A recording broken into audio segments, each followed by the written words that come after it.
కూర్చో. అందరికీ నమస్కారాలు.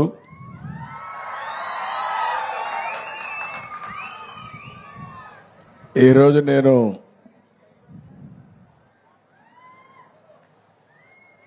మన డిప్యూటీ ఉప ముఖ్యమంత్రి మిత్రుడు పవన్ కళ్యాణ్ గారు రాష్ట్రం మొత్తం గ్రామ సభలు పెట్టాలి, గ్రామ సభల్లో గ్రామ అభివృద్ధి గురించి చర్చించాలని నిర్ణయం చేయడం, నేను దానిపైన ఇది మంచి కార్యక్రమం, దీన్ని అందరం కలిసి చేయాలి, రాష్ట్రం అంతా కూడా ఒక పండుగ వాతావరణంలో ఈ కార్యక్రమం చేయాలని దీనికి శ్రీకారం చుట్టడం, అక్కడి నుంచి నేరుగా నేను కూడా భాగస్వామి కావాలని వానపల్లికి రావడం నా అదృష్టంగా భావిస్తున్నాను. ఇప్పుడే పళ్ళాలమ్మ వారి దర్శనం చేసుకుని ఆశీస్సులు తీసుకుని మీ ఆశీస్సులతో ముందుకు పోదామనే ఉద్దేశంతో ఇక్కడికి వచ్చాను. ఈరోజు మనందరం కూడా ఈ గ్రామ సభలో గుర్తుపెట్టుకోవాల్సింది, రాబోయే రోజుల్లో ఏం చేస్తామో మనం చర్చించుకోవాల్సిన అవసరం ఉంది. ఒక్క విషయం మీరందరూ గుర్తుపెట్టుకోవాలి, ఇక్కడికి వచ్చినప్పుడు ఈరోజు ఈ రాష్ట్రంలో ఒక్కసారి చూస్తే గడిచిన 5 సంవత్సరాలు ఎప్పుడైనా ఒక గ్రామ సభలో కూర్చొని మాట్లాడుకున్న దాఖలాలు ఉన్నాయా అని మిమ్మల్ని అడుగుతున్నా. ఎప్పుడైనా ఒక ముఖ్యమంత్రి ఒక ఉప ముఖ్యమంత్రి మీ దగ్గరికి వచ్చి సాదా సీదాగా వచ్చి కూర్చున్న సందర్భాలు ఉన్నాయా అని అడుగుతున్నా. ఆ రోజు మీరు చూస్తే ముఖ్యమంత్రి వస్తున్నాడంటే మొత్తం చెట్లన్నీ నరికేయాలి. ఇక్కడికి వచ్చుంటే ఈ పళ్ళాలమ్మవారి దేవాలయంలో మొత్తం చెట్లన్నీ నరికేసేవాడు. అవునా కాదా గుర్తు తెచ్చుకోమంటున్నా. ఆయన వస్తున్నా అంటే పరదాలు కట్టేయాలి.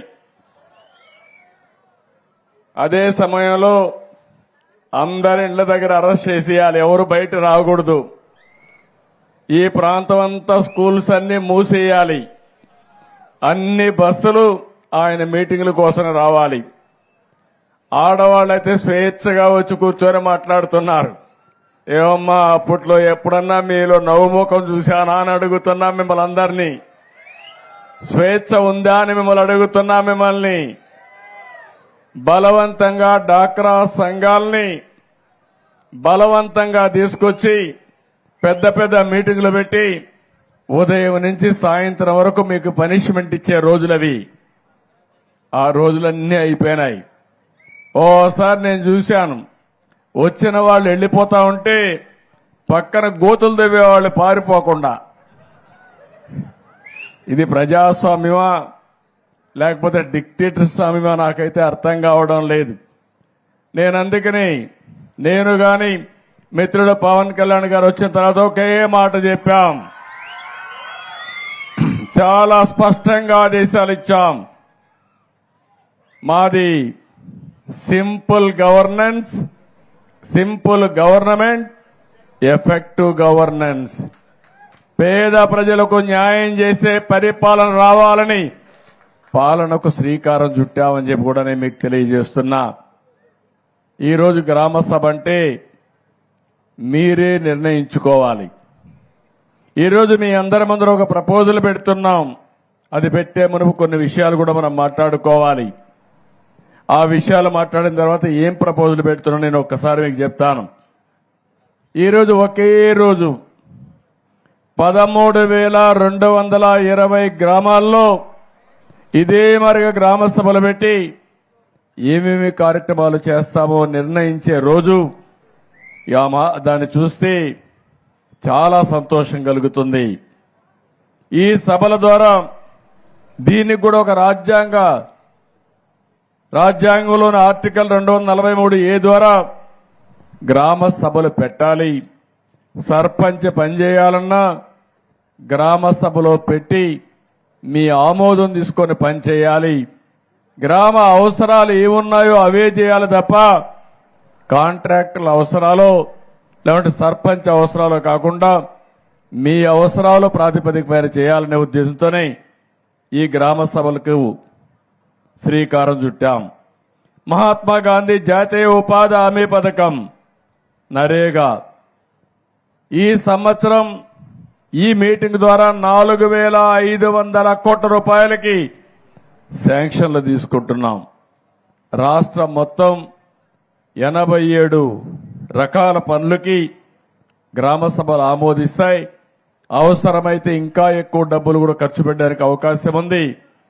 ఎప్పుడు కూడా నరేగా అనే కార్యక్రమం ఎంతమంది పని కావాలంటే అంతమందికి పని కల్పించాలి. 100 రోజులు ఉపాధి కల్పించాలి. ఇది ప్రభుత్వ బాధ్యత. దీంట్లో కూడా మీరు చూస్తే ఎంతమంది పని చేస్తే వాళ్ళు చేసిన దాంట్లో లేబర్ ఇచ్చిన తర్వాత ఆ డబ్బుల్లోని 40% పనుల కోసం ఖర్చు పెట్టుకునే పరిస్థితి వస్తుంది. సిమెంట్కి కానీ స్టీల్ కానీ పనుల కోసం ఖర్చు పెట్టే పరిస్థితి వస్తుంది. 60-40%తో ఈ డబ్బులు వినియోగిస్తాం. ఈరోజు మొత్తం రాష్ట్రంలో చూస్తే ఈ 4,500 కోట్లు 9 కోట్ల పని దినాలు 54 లక్షల కుటుంబాలకు పని దొరుకుతుంది. ఇదొక పెద్ద ముందడుగని చెప్పి కూడా నేను మీకు తెలియజేస్తున్నా. గ్రామాలు బాగుండాలి. వానపల్లి బాగుంటే అంబేద్కర్ జిల్లా బాగుంటుంది. అదే మరి అంబేద్కర్ జిల్లా బాగుంటే దేశం బాగుంటుంది. గ్రామ అభివృద్ధి గ్రామంతో ప్రారంభించాల్సిన అవసరం ఉంది. మన రాష్ట్రంలో మీరు ఒక్కసారి గుర్తుపెట్టుకుంటే 3,54,000 మంది గ్రామీణ ప్రాంతాల్లో ఉన్నారు. 1,50,00,000 మంది టౌన్స్ లో ఉన్నారు. గ్రామాలు అభివృద్ధి చెందితేనే దేశ అభివృద్ధి అని చెప్పి కూడా నేను మీకు తెలియజేస్తున్నా. అందుకే 14-19 ఒక్కసారి గుర్తు చేసుకోండి, స్వర్ణ యుగం. అవునా కాదా అని మిమ్మల్ని అడుగుతున్నా. సిమెంట్ రోడ్లు కానీ అన్ని పనులు చేశాం. అదే సమయంలో 19-24 చీకటి రాజ్యం. ఒక్క పని కాలేదు. ఎక్కడికి పోయినా డబ్బులు నాకైతే అర్థం కావడం లేదు. కడాన నరేగా డబ్బులు కూడా దుర్వినియోగం చేశారు. దొంగ బిల్లులు వేసుకున్నారు. ఇష్టానుసారంగా ఎక్కడికక్కడ సొంత జోబుల్లోకి పోయినాయి తప్ప ప్రజలకు ఖర్చు పెట్టే పరిస్థితి లేరు. అందుకే ఆ రోజు త్రాగునీటికి ప్రాధాన్యత ఇచ్చాం. ఇంకో పక్క పంచాయతీల్లో సిమెంట్ రోడ్లకు ప్రాధాన్యత ఇచ్చాం. ఈ రోజు కూడా మీరు ఒక్క విషయం గుర్తుపెట్టుకోవాలి. ఎమ్మెల్యే ఉన్నారు. నియోజకవర్గ సమస్యల్ని పరిష్కారం చేయడం కోసం ఆయన ఎక్కడికక్కడ ముందుకు వస్తారు. ఎమ్మెల్యే ఎంత ముఖ్యమో అదే సమయంలో గ్రామ సర్పంచ్ కూడా అంతే ముఖ్యం. గ్రామానికి ప్రథమ పౌరుడు గ్రామ సర్పంచ్. ఆ ఎన్నికలు కూడా ఎంత అపహాస్యం చేశారో మొన్న ఎన్నికల్లో మీరు చూశారు. ఎన్నికలు జరగనీయకుండా చేశారు. స్థానిక సంస్థల ఎన్నికల్ని కబ్జా చేశారు. రౌడీజం చేశారు. ఎక్కడో అమరావతిలో ఒక సైకో ఉంటే ఊరూరికి ఒక సైకో తయారై 5 ఏళ్లు ఈ రాష్ట్రాన్ని అతలాకుతలం చేసే పరిస్థితికి వచ్చారు. అవునా కాదా ఒక్కసారి మీరు ఆలోచించుకోవాలి. 5 ఏళ్లు నన్ను కూడా గ్రామాలకు రానియలేదు. ఈరోజు 3 నెలలు దగ్గర అవుతా ఉంది. 80 రోజులైంది. ఎక్కడన్నా మాజీ ముఖ్యమంత్రి గాని వైఎస్ఆర్ కాంగ్రెస్ నాయకులు గాని అడ్డుకున్నామా ఒక్కసారి మీరు ఆలోచించండి. నేను ఒకటే ఆలోచిస్తున్నాను. ఇలాంటి వ్యక్తులు ఈ సమాజానికి చేటు. అయినా కూడా ఆ ఉద్యమం మీ దగ్గర నుంచి రావాలి. మొన్న ఎన్నికల్లో నేను చూశాను. తెలుగుదేశం పార్టీ పెట్టి 42 సంవత్సరాలు అయింది కానీ మొట్టమొదటిసారిగా 93% గెలిపించి బ్రహ్మరథం పట్టింది. ఈ ప్రజానీకమే బ్రహ్మరథం పట్టారు. అన్ని జిల్లాల్లో 100కు 100% గెలిపించారు. 57% ఓట్లేశారు. అంటే అవతల పాలన ఎంత మీకు బాధ కలిగించిందో, ఎన్ని అసౌకర్యాలు కలిగించాయో అది ఒక ఉదాహరణ మాత్రమే. దరిద్రం మా తమ్ముడు చెప్పినట్టు బాధ కాదు, దరిద్రం. రాష్ట్రానికి పట్టినటువంటి ఒక శని. తమ్ముళ్ళు ఒక విషయం గుర్తుపెట్టుకోవాలా మీరు, ఇప్పుడు కూడా భూతం ఉంది. ఆ భూతాన్ని పూర్తిగా భూస్థాపితం చేస్తే తప్ప ఈ రాష్ట్రానికి ఎవరు మళ్లీ రారు. ఆ విషయం మీరు గుర్తుపెట్టుకోవాలి. మళ్లీ అంటా ఉంది ఆ భూతం లేసి నేను వస్తానని. ఏం చేస్తారు? ఏం చేస్తారు తల్లి? మీకు మంచి కావాలంటే, మీ భవిష్యత్తు ఉజ్వల భవిష్యత్తు కావాలంటే ఇలాంటి భూతాల్ని పూర్తిగా భూమిలో చిరస్థాయిగా ఏం చేయాలి? పాతేయాలి. కాంక్రీట్ కూడా వేయాలి మళ్ళా లేకుండా. అప్పుడే ఇది సాధ్యం అవుతుంది. ఇప్పుడు ఉన్నాడు మిత్రుడు పవన్ కళ్యాణ్ గారు. నేను పోతే మీరు ఒక విషయం చూడండి, మాకంటే గొప్ప వ్యక్తి, పెద్ద చదువుకున్నాడా, నెత్తిన రూపాయి పెట్టి ఆలం వేస్తే ఒక్క పైసాకు పోడు. అలాంటి వ్యక్తి ఏమేం చేశాడో మీరే చూశారు. అందుకే ఈరోజు నేను మిమ్మల్ని అందరినీ కోరేది, మా ఆలోచన ఒకటి, ఒకసారి కంపేర్ చేసుకోవాలి. 2014-19లో 27,444 కిలోమీటర్లు సిమెంట్ రోడ్లు వేశాం. మనం ఉండుంటే 100% సిమెంట్ రోడ్లు అయిపోయేటివి. 5 ఏళ్లలో 6,643 కిలోమీటర్లు వేశారు. మీ గ్రామాల్లో చెత్త ఉంది. ఆ చెత్త కూడా ఒకప్పుడు మీరు చూస్తే మరుగుదొడ్లు లేకుండా రోడ్డు మీద చెత్తేసి రోడ్ని మరుగుదొడ్డుగా వాడుకున్న రోజులవి.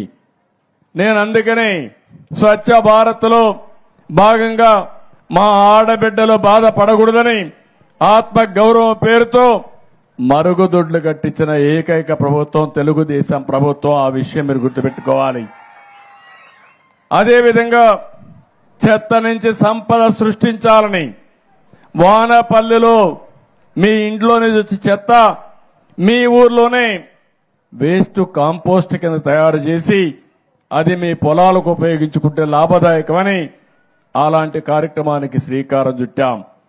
ఇలాంటివి దగ్గర రాష్ట్రంలో 9,838 కేంద్రాలు ఏర్పాటు చేసి రంగులు కొట్టుకున్నాడు, రంగుల పిచ్చోడు. కానీ అది ఏమీ ఉపయోగించకుండా చేసే పరిస్థితి వచ్చింది. రంగుల మీద ఉండే పిచ్చ ఈ పేదవాళ్లపైన ధ్యాస లేకుండా చేసే పరిస్థితికి వచ్చాడు. ఆ రోజు గ్రామాల్లో మీరు చూశారు, నేను ఒకటే ఆలోచించాను, ఎల్ఈడి బల్బులన్నీ పెట్టాను. అది కూడా ఆటోమేటిక్ గా లైటింగ్ సిస్టమ్ పెట్టాం. దగ్గర 25,22,000 ఆ రోజు వీధి దీపాలు వెలిగిస్తే ఈ దుర్మార్గుడు వచ్చి వేసిన వీధి దీపాలు 40% వెలగడం లేదు, తీసేసే దొంగలు అవి కూడా తీసుకెళ్లిపోయారు. ఏం చెప్పాలనో అర్థం కాదు.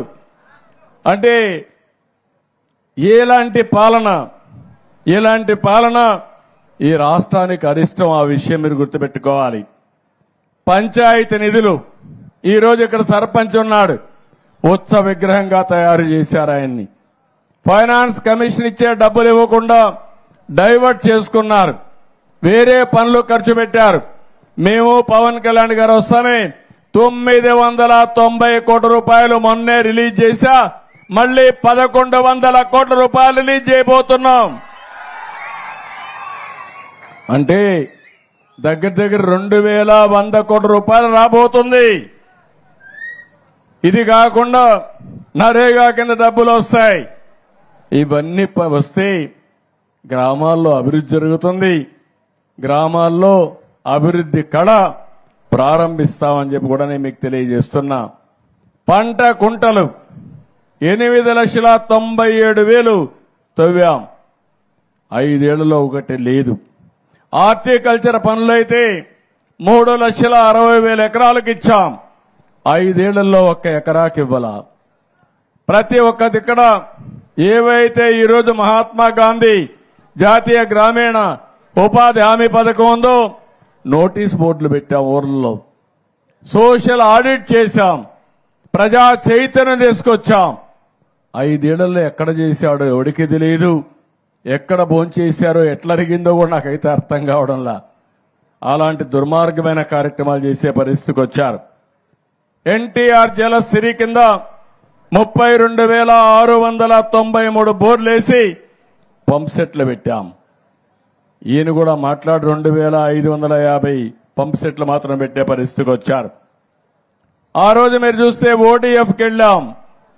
18లోనే ఓడిఎఫ్ డిక్లేర్ చేసి ఓడిఎఫ్ ప్లస్ అనే కార్యక్రమంతో ముందుకు పోతే కనీసం వచ్చిన డబ్బులు స్వచ్ఛ భారత్లో ₹1 ఖర్చు పెట్టుకునే పరిస్థితులు లేరు. అందుకే నేను మిమ్మల్ని అందరినీ ఒకటే కోరుతున్నా, ఈరోజు రాబోయే 5 సంవత్సరాల్లో 17,500 కిలోమీటర్లు సిమెంట్ రోడ్లు అయిపోతున్నాం. ఈరోజు ఈ గ్రామంలో వానపల్లిలో ఒకటే హామీ ఇస్తున్నా, ఈ 2-3 ఏళ్లలో ప్రతి ఒక్క వీధికి సిమెంట్ రోడ్ వేసే బాధ్యత మాది. మట్లో తిరిగే పని లేదు. ఏం తమ్ముడు, అన్ని గ్రామాలు ఇక్కడే కాదు, వానపల్లె కాదు, వానపల్లి పంచాయతీ రాష్ట్రంలో అన్ని పంచాయతీలు చేస్తాం. 5 ఏళ్లలో మీ ఇంటికి పోవాలంటే ఎక్కడి నుంచి వచ్చినా మట్టి అంటకుండా మీ కాళ్ళు నేరుగా ఇంటికి పోయేట్టుగా చేసే బాధ్యత మాది. ఎందుకు ఇది సాధ్యం కాలేదని నేను అడుగుతున్నా. ఇంకో పక్క మీరు ఒకసారి చూస్తే ఇది అవుతానే సిమెంట్ డ్రైన్స్, ఏవైతే గ్రామంలో మురికి కాలువలు కావాలి, మురికి కాలువలు లేకపోతే సిమెంట్ రోడ్లు వచ్చిన తర్వాత ఆ నీళ్లన్నీ ఇంటి ముందరుంటే చాలా భయంకరంగా ఉంటుంది. అందుకే మురికి కాలువల పైన ప్రాధాన్యత పెడుతున్నాం. 10,000 కిలోమీటర్ల మురికి కాలువలు నిర్మాణం చేసే బాధ్యత తీసుకుంటాం. వానపల్లి గాని పంచాయతీల్లో గాని ఒకటే హామీ ఇస్తున్నా, ఈ గ్రామాలన్నింటిలో 100% మురికి కాలువలు నిర్మాణం చేసే బాధ్యత తీసుకుంటామని చెప్పి కూడా నేను మీకు తెలియజేస్తున్నా. ఇది కాకుండా ఇంకో పక్కన 2,500 కిలోమీటర్ల బీటీ రోడ్ వేస్తాం. 4 లక్షల ఎకరాల్లో నరేగా పనులు చేస్తాం. 5 లక్షల పంట కుంటలు దోతాం. ఇవి కాకుండా మీ పశువుల కోసం షెడ్లు కట్టడానికి ఆవులుంటే ఆవులకు గాని, గేదెలుంటే గేదెలకు గాని, మేకలకు గాని షెడ్లు కట్టడానికి ఆ రోజు ఆర్థిక సహాయం చేశాం. మళ్లీ రాష్ట్రంలో ఒక పద్ధతి ప్రకారం చేస్తాం. 1,50,000కు శ్రీకారం చుడతాం. ఈ గ్రామంలో నేను వచ్చాను కాబట్టి 100% ఎవరెవరికి షెడ్లు కావాలో కట్టించే బాధ్యత మాదని మీ అందరికీ హామీ ఇస్తున్నా. ఈ కార్యక్రమమే కాకుండా చెత్త నుంచి సంపద సృష్టించే కార్యక్రమం. మనం చెత్తని రోడ్ల మీద వేసి తగలబెట్టి ఆ వాసన, ఆ స్మెల్ లేకపోతే ఆ పొగ చాలా భయంకరంగా ఉంటాయి. అందుకే నేను ఆలోచించింది, ఆ యొక్క చెత్తను తీసుకెళ్లి ఏవైతే వేస్ట్ కాంపోస్ట్ దగ్గర ఆ షెడ్ లో పెట్టి, కొన్ని దాంట్లో సీసాలుంటాయి, కొన్ని ప్లాస్టిక్ ఉంటాయి, ఇవన్నీ రీసైక్లింగ్ పంపిస్తాం. అక్కడ కాంపోస్ట్ చేసి ఆ ఎరువులు మళ్లీ ఎక్కడ అవసరమైతే అక్కడ ఇచ్చే కార్యక్రమం చేస్తాం. నరేగా కింద దగ్గర 15 కోట్ల నుంచి 21,50,00,000 పని దినాలు పెంచుతున్నాం. కూలీని కూడా రేటు కూడా పెంచుతున్నాం. నేనే ఒకప్పుడు తలసరి ప్రతిరోజు వాళ్ళ ఆదాయం దిన కూలీ నేనే పెంచాను. ఇప్పుడు ఇంకా ధరలు పెరిగాయి. పెరిగిన ధరల కోసం ఇంకా పెంచాల్సిన అవసరం ఉంది. అది కూడా పెంచుతామని చెప్పి కూడా నేను మీకు తెలియజేస్తున్నా. ఇవన్నీ కూడా ఈ కార్యక్రమాలే కాకుండా ఇంకో పక్క మీరు ఒక్కసారి చూసినప్పుడు నేను ఒకటే ఆలోచిస్తున్నాను. ఈ గ్రామ సభలో మీ అందరికీ ఈరోజు గ్రామ సభలో మీకు చాలా అవసరాలున్నాయి. ఆ అవసరాల్ని ఏ విధంగా అటెండ్ చేయాలనో దానికి కూడా ఒక యాక్షన్ ప్లాన్ తయారు చేస్తాం. అది తయారు చేసి ఏ విధంగా చేయాలనో చేయడం కోసం ముందుకు పోతాం. ఇప్పుడు నేను ఒక మాట చెప్పాను, ప్రతి ఒక్క కుటుంబానికి కరెంట్ ఉండాలి, ఇల్లుండాలి, ఇంటి జాగా ఉండాలి. అందుకే ఇంటి జాగా విషయంలో ఒకటే చెప్పాను. ప్రతి ఒక్క కుటుంబానికి గ్రామీణ ప్రాంతాల్లో 3 సెంట్లు, పట్టణ ప్రాంతాల్లో 2 సెంట్లు ఇచ్చే బాధ్యత మాదని మేము చాలా స్పష్టంగా చెప్పాం. ప్రతి ఒక్కరికి ఇళ్లు కట్టిస్తాం. ఇప్పుడే ఆ రోజుల్లో తీసుకున్న నిర్ణయం ప్రకారం ఈ ఊర్లో కూడా ఒక 600 మందికి ఇళ్లు లేవని కలెక్టర్ గారు 610 మంది ఇళ్లు చెప్పాడు. ఈ 610 ఇండ్లు ప్రారంభించి పూర్తి చేపించే బాధ్యత మాదని మీ అందరికీ హామీ ఇస్తున్నా. రాష్ట్రంలో ఏ గ్రామంలో కూడా ఇల్లు లేదనకుండా ప్రతి ఒక్కరికి ఇల్లు కట్టించే బాధ్యత, ఆ ఇంటికి మళ్లీ కరెంటు లేకపోతే కరెంట్ ఇచ్చే బాధ్యత, మంచినీళ్ల కొళ్ళాయి ద్వారా మంచినీళ్లు ఇచ్చే బాధ్యత ఒకే కార్యక్రమం తీసుకున్నాం. ఎన్నికల్లో మా ఆడబిడ్డలకు హామీ ఇచ్చాను. ఆ హామీ ప్రకారం మీ ఇంటికి కొళ్ళాయి ద్వారా, ట్యాప్ ద్వారా సురక్షితమైన మంచినీళ్లు ఇస్తా ఉన్నాం. ఇచ్చే బాధ్యత తీసుకుంటామని మరొక్కసారి మీ అందరికీ హామీ ఇస్తున్నా. ఇది కాకుండా ప్రతి ఒక్క ఇంటికి ఒక మరుగుదొడ్డు ఉండాలి. అదే సమయంలో గ్యాస్ కనెక్షన్ ఉండాలి. తొందరలోనే మా ఆడబిడ్డలకు ఒక మాట ఇచ్చా, ఉచిత గ్యాస్ ఇస్తానని. అది కూడా ఇస్తా. మా ఇచ్చిన మాట నిలబెట్టుకుంటాను. ఇలాంటి కనీస అవసరాలు ప్రతి ఒక్క ఇంటికి ఉండాలి. ఇంకో పక్క ప్రతి ఒక్క గ్రామంలో మీరు ఒకసారి చూస్తే సిమెంట్ రోడ్లు ఉండాలి, మురికి కాలువ ఉండాలి, అదే మరి వీధి దీపాలు ఉండాలి. చెత్త అంతా కూడా కలెక్ట్ చేసి చెత్త నుంచి సంపద సృష్టించి ఎక్కడ కూడా గ్రామాల్లో చెత్త కనపడకుండా ఒక మంచి గ్రామాలుగా తయారు చేయాలి. ఒక చెత్తనే కాదు, మీ ఊర్లో లిక్విడ్ ఉంటుందంటే కాలువలో మురిగంతా వస్తుంది. దాన్ని కూడా ఏ విధంగా చేయాలనో, ఎక్కడ కూడా దోమలు ఈగలు వాలకుండా మీకు ఆరోగ్యంగా ఉండాలంటే ఆ మురుగునీరు కూడా డిస్పోజ్ చేయాల్సిన అవసరం ఉంది. అది కూడా చేయిస్తానని చెప్పి తెలియజేస్తున్నా. అక్కడి నుంచి నేను ఆలోచిస్తున్నాను, ఈ ఊర్లో మీరు ఎక్కడికి పోవాలన్నా, కొత్తపేటకు పోవాలన్నా, అమలాపురం పోవాలన్నా, కాకినాడ పోవాలన్నా, రేపు పోర్టుకు పోవాలన్నా, ఎయిర్పోర్టుకు రాజమండ్రికి పోవాలన్నా ఒక మంచి రోడ్డు వ్యవస్థ ఏర్పాటు చేసే బాధ్యత కూడా తీసుకుంటాం. మీ గ్రామానికి దగ్గరని ప్రైమరీ హెల్త్ సెంటర్ ఉండేట్టుగా, మీ పశువుల ఆసుపత్రి ఉండేట్టుగా, మీ పిల్లల చదువు కోసం ఏం కావాలనో అవన్నీ చేయడానికి ముందుకు పోతామని చెప్పి కూడా నేను మీకు తెలియజేస్తున్నా. ఇవన్నీ అవసరాలు. ఇవి ఎన్నో సంవత్సరాలుగా చేసుకోలేకపోయాం. ఈ రోజు రోడ్లు చూశారు. 5 సంవత్సరాల్లో ఒక్క పైసా డబ్బులు ఖర్చు పెట్టకుండా అన్ని రోడ్లు గోతులు పడ్డాయి. ఇప్పుడు గోతులను చూస్తామంటే ఏం చేయాలని అర్థం కావడం లేదు. భయంకరంగా దానికి డబ్బులు లేని పరిస్థితి వచ్చింది. 10 లక్షల కోట్ల రూపాయలు అప్పులతో ప్రారంభించాం. జీతాలు కూడా ఇవ్వలేని పరిస్థితి, కనీసం పేదవాడికి పింఛన్ ఇవ్వలేని పరిస్థితి. కానీ మనసుంది ఈ ప్రభుత్వానికి. అదే సమయంలో మీరు ఒక మంచి నిర్ణయం చేశారు. ఆ నిర్ణయం 21 మందిని ఎంపీలు గెలిపించారు ఎన్డీఏకి. ఆ 21 మంది కేంద్రంలో కూడా మన సహకారం కీలకమయ్యే పరిస్థితి వచ్చింది. ఎన్డీఏలను ఉన్నాం. మీరిచ్చిన గుర్తింపు మీ సంక్షేమానికి ఉపయోగించాలని, ఈ రాష్ట్ర అభివృద్ధి కోసం ఉపయోగించాలని ముందుకు పోతున్నాం. అందుకే ఇవన్నీ కూడా ఒక నిర్దిష్టమైన కార్యక్రమాలతో ఈరోజు ఒక దీనికోసం ముందుకు పోయే పరిస్థితికి వచ్చాం. మొన్నే మీరు చూశారు, నేను మొదటిసారి 5 సంతకాలు పెట్టాను. మొదటి సంతకం మా తమ్ముళ్లకు ఉపాధి కల్పించడానికి డిఎస్సి, మెగా డిఎస్సి 16,347 ఉద్యోగాలు ఇప్పిస్తున్నాం. రెండోది పెట్టుబడులు తెస్తాం.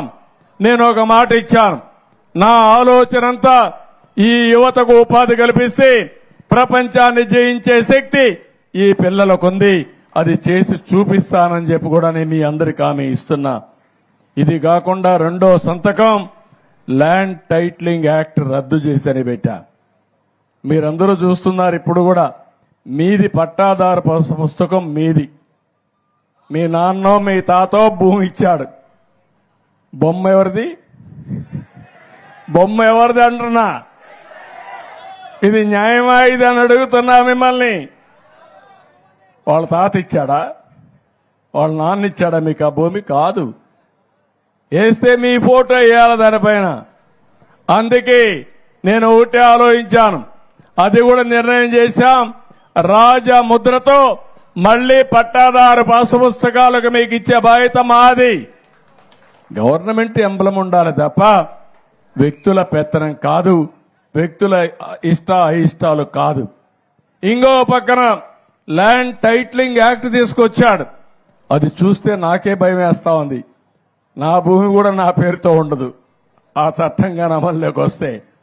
అలాంటి ఒక భయంకరమైన చట్టాన్ని తీసుకొచ్చాడు. ఆయన సాక్షిలో ఉండే గుమస్తాలు పెట్టుకుని మీ భూమి ఎవడికి కావాలంటే ఒకటి రాయిస్తే ఇంకా మీరు కోర్టు పోవాలంటే కూడా లేకుండా నేరుగా వానపల్లి నుంచి అమరావతి హైకోర్టుకు రావాలి. ఎంతమంది వస్తారు హైకోర్టుకు అడుగుతున్నా? ఇలాంటి దుర్మార్గమైన ఆలోచనలు మనందరి జుట్టు పట్టుకొని ఆడించాలనుకుంటే భగవంతుడు ఇప్పుడు అతన్ని ఎక్కడ పెట్టాలో అక్కడ పెట్టే పరిస్థితికి వచ్చారు. అది చరిత్ర అని చెప్పి కూడా నేను మీకు తెలియజేస్తున్నాను. అందుకే నిన్న మొన్న అంటున్నాడు, మీరు హోదా ఇవ్వలేదు కానీ ఆయనకు హోదా కావాలంటే ప్రతిపక్ష హోదా. ప్రజలు ఇస్తే వచ్చేది హోదా, ప్రజలు గెలిపిస్తే వచ్చేది పదవి. అట్లా కాకుండా దబాయిస్తేనో నేరాలు చేస్తేనో బెదిరిస్తేనో వచ్చేది కాదు. అవునా కాదా అని మిమ్మల్ని అడుగుతున్నా.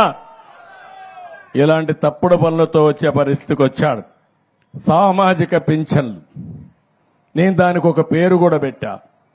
పేదల సేవలో మొదటి తారీఖు ప్రతి ఒక్క ఆఫీసర్, ప్రతి ఒక్క పాలిటీషియన్ మొదటి తారీఖున దర్శనం చేసుకోవాల్సింది పేదవాళ్ళని దర్శనం చేసుకోవాలి. వాళ్లకు పింఛన్ ఇవ్వాలి. 3,000 రూపాయల పింఛన్ ఉంటే ఒకేసారి 4,000 రూపాయలు పింఛను పెంచిన పార్టీ ఎన్డీఏ గవర్నమెంట్. అవునా కాదా అని మిమ్మల్ని అడుగుతున్నా. ఆ రోజు అన్నారు ఈ పింఛన్ ఇవ్వాలంటే వాలంటీర్లు ఉండాలని. వాలంటీర్లు లేకుండా ఉన్నారని దగ్గర మంచి మేలో జూన్లో మీరు చూస్తే 35 మందిని చంపేశారు ముసలివాళ్ళని ఎండలో తిప్పి. నేనన్నా 1 గంట నాకు అధికారం ఉంటే ఏం చేస్తానో చేసి చూపిస్తానని చెప్పి ఈరోజు మీరు చూశారు.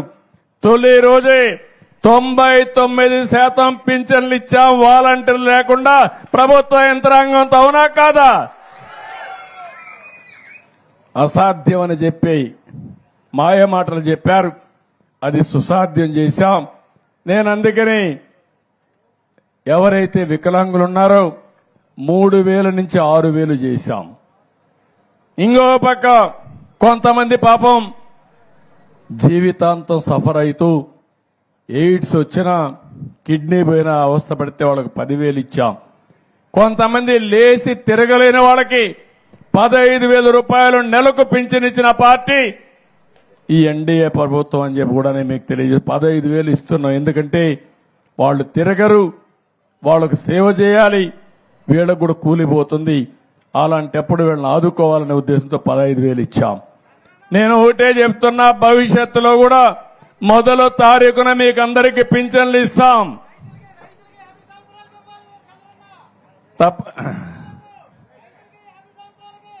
తమ్ముడు డబ్బులు వస్తే అన్ని మీకే ఇచ్చేస్తా. నేను సంపాదించేది కష్టపడి మీకోసరమే. సంపద సృష్టిస్తా, ఆ సంపద పేదవాళ్లకు పంచుతానే ఉంటా. అలు పెరగని పోరాటం చేస్తాం దీనికోసం. ఇందులో రాజీ లేదు. అదే మాదిరిగా మీరు ఒక్కసారి ఆలోచిస్తే మా ఉద్యోగస్తులకు కూడా మొదటి తారీఖు జీతాలు ఇచ్చాం. ఒకప్పుడు ఉద్యోగస్తులకు జీతాలు వచ్చేటివి కాదు, పెన్షనర్లకి పెన్షన్ వచ్చేది కాదు. ఈరోజు అసాధ్యం అనుకున్న పనుల్ని సాధ్యం చేశాం. ఒకేసారి 100 క్యాంటీన్లు పెట్టాం. ఈ నెలలో మిగిలిన క్యాంటీన్లు పెడతాం.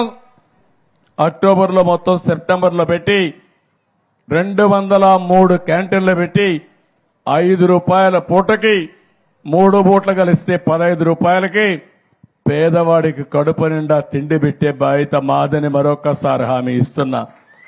చాలా మంది దాతల ముందుకు వచ్చారు. ఒక్కొక్కరైతే ₹1 కోటి దానం ఇస్తున్నారు, విరాళాలు ఇస్తున్నారు. ఎన్టీ రామారావు గారు పెట్టినటువంటి అన్నదానం ఒక్క పైసా పెట్టుబడి లేకుండా ఈరోజు దాతలు ఇచ్చిన డబ్బులతో మళ్ళా వడ్డీ వస్తా ఉంది, ఇంకా పెరుగుతా ఉంది. 1,00,000 మందికి భోజనం పెట్టినా అలు పెరగకుండా కార్యక్రమం ముందుకు పోయే పరిస్థితికి వచ్చింది. ఇంకో పక్క స్కిల్ డెవలప్మెంట్ చేస్తున్నాం. నేను ఒకటే మిమ్మల్ని అందరినీ ఎక్కువ వాళ్ళందరినీ కోరుతున్న వానపల్లిలో చదువుకున్న యువత చాలా మంది ఉన్నారు. కానీ ఉద్యోగం కావాలంటే కొన్ని నైపుణ్యాలు కూడా కావాలి. ఆ నైపుణ్యాన్ని మనం నేర్చుకోవాలి. అది నేర్చుకుంటే మీ ఆదాయం రెట్టింపు కానీ ఎక్కువ ఆదాయం వచ్చే పరిస్థితి వస్తుంది. అందులో అనేక రకాలుగా ఉంటాయి. నేను ఒకసారి స్కిల్ సెన్సస్ చేసి అందరి యొక్క నైపుణ్యాన్ని ఏ విధంగా పెంచాలి, ఎలాంటి నైపుణ్యాలు భవిష్యత్తుకు అవసరం, అలాంటి కార్యక్రమాలు కూడా ఆలోచిస్తున్నానని చెప్పి కూడా నేను మీకు తెలియజేస్తున్నా. ఇక్కడనే ఇంకొక మాట కూడా మీకు చెప్పాలి. ఈరోజు టెక్నాలజీ వచ్చింది. మా చెల్లెమ్మ అయితే మొత్తం రికార్డ్ చేస్తా ఉంది. మొత్తం మీటింగ్ అంతా రికార్డ్ చేస్తుంది అక్కడ కూర్చొని నిలబడుకొని. ఇలాంటి వాళ్ళు ఫోటో కావాలంటే సెల్ఫీలు తీసుకుంటున్నారు. అదే మరిగా అనేక విధాలుగా బెనిఫిట్స్ వచ్చాయి. టెక్నాలజీ ఏ లెవెల్కి వెళ్ళిందంటే మీ ఊర్లో ఎక్కడన్నా దోమ ఉంది అంటే ఆ దోమను చూసి ఆ దోమ పైనే మందు కొట్టి చంపే పరిస్థితికి వస్తా ఉంది, నివారించే పరిస్థితికి వస్తా ఉంది. ఈరోజు మీ పొలంలో ఏదైనా పొలంలో పంట ఉంటే పంటకు తెగులు వచ్చిందా లేదా మీకు తెలియకపోతే ఒక యాప్ డౌన్లోడ్ చేసుకుని ఆ పంట ఫోటో తీసి పెడితే తెగులుందో లేదో చెప్తుంది. తెగులుందని చెప్తే పొలమంతా మందు కొట్టకుండా ఎక్కడ తెగులుందో అక్కడనే డ్రోన్ పంపిస్తే అక్కడనే మందు కొట్టి దాన్ని కంట్రోల్ చేసే పరిస్థితి వస్తుంది. అంటే మీరు గుర్తుపెట్టుకోవాలి, ఈరోజు మనం తినే పంట ఎరువుల పంట, లేకపోతే క్రిమి సంహారక మందులు వేసి అదంతా కూడా మనం తింటున్నాం. అంటే మెడిసిన్స్ అన్ని మన కడుపులోకి పోతున్నాయి. ఇలాంటిగాని వస్తే ఇప్పటికే మీరు చూస్తున్నారు. నేను ప్రకృతి సేద్యం కోసం ముందుకు పోయాను. 12 లక్షల ఎకరాల్లో ఈరోజు ప్రకృతి సేద్యం జరుగుతా ఉంది. ఈ 5 ఏళ్లలో 20 లక్షల మంది రైతులు 50 లక్షల ఎకరాల్లో ప్రకృతి సేద్యానికి శ్రీకారం చుట్టబోతున్నారు. ఇక్కడ నేను ఒకటే ఆలోచిస్తున్నా, తక్కువ ఖర్చు కావాలి వ్యవసాయానికి, పెట్టుబడి తగ్గించాలి, ఆదాయాన్ని పెంచాలి, ఆదాయం ఎక్కువ వచ్చే పంటలకు మీరు వెళ్ళాలి. ఇలాంటి వినూత్నమైన ఆలోచనలు ఈ గ్రామ సభలో చేస్తే మీ ఆదాయం పెరుగుతుంది, తద్వారా మీ జీవితాలు బాగుంటాయని చెప్పి కూడా నేను మీకు తెలియజేస్తున్నా. నేను ఉచిత ఇసుక ఇస్తానని చెప్పాం. ఈరోజు ఉచిత ఇసుక విధానానికి శ్రీకారం చుట్టాం. ఈరోజు మీ పక్కనే గోదావరి ఉంది, కానీ గోదావరి ఉంది, మీకు ఇసుక దొరకన ఇబ్బందులు వచ్చాయి. భవిష్యత్తులో ఒకటే హామీ ఇస్తున్నా, మీ ఇంటికి మీరు మీ పంచాయతీలో ఇసుక కావాలని ఒక లెటర్ పెడితే మీ ఇంటికే వచ్చే విధానానికి శ్రీకారం చుడతా. ఖర్చులు అక్కడ సీనరేజీ ఆ ట్రాన్స్పోర్ట్ తప్ప ఒక్క పైసా భారం మీ మీద పడకుండా ఎక్కువ మీకు ఇసుక సరఫరా చేసే బాధ్యత మాదని మీ అందరికీ హామీ ఇస్తున్నా. దీంట్లో చిన్న చిన్న సవాళ్లు ఉన్నాయి.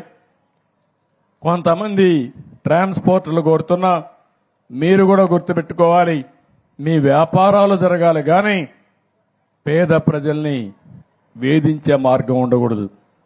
మీరు రావడం 2-3 రోజులు ఆ లారీ అక్కడ పెట్టుకోవడం, అక్కడి నుంచి 2 రోజుల వెయిటింగ్ ఛార్జీలు కూడా ఎవరైతే వినియోగదారు ఉన్నాడో ఇసుక కావాలన్న వాళ్ళు ఎత్తినేసే పరిస్థితికి వచ్చారు.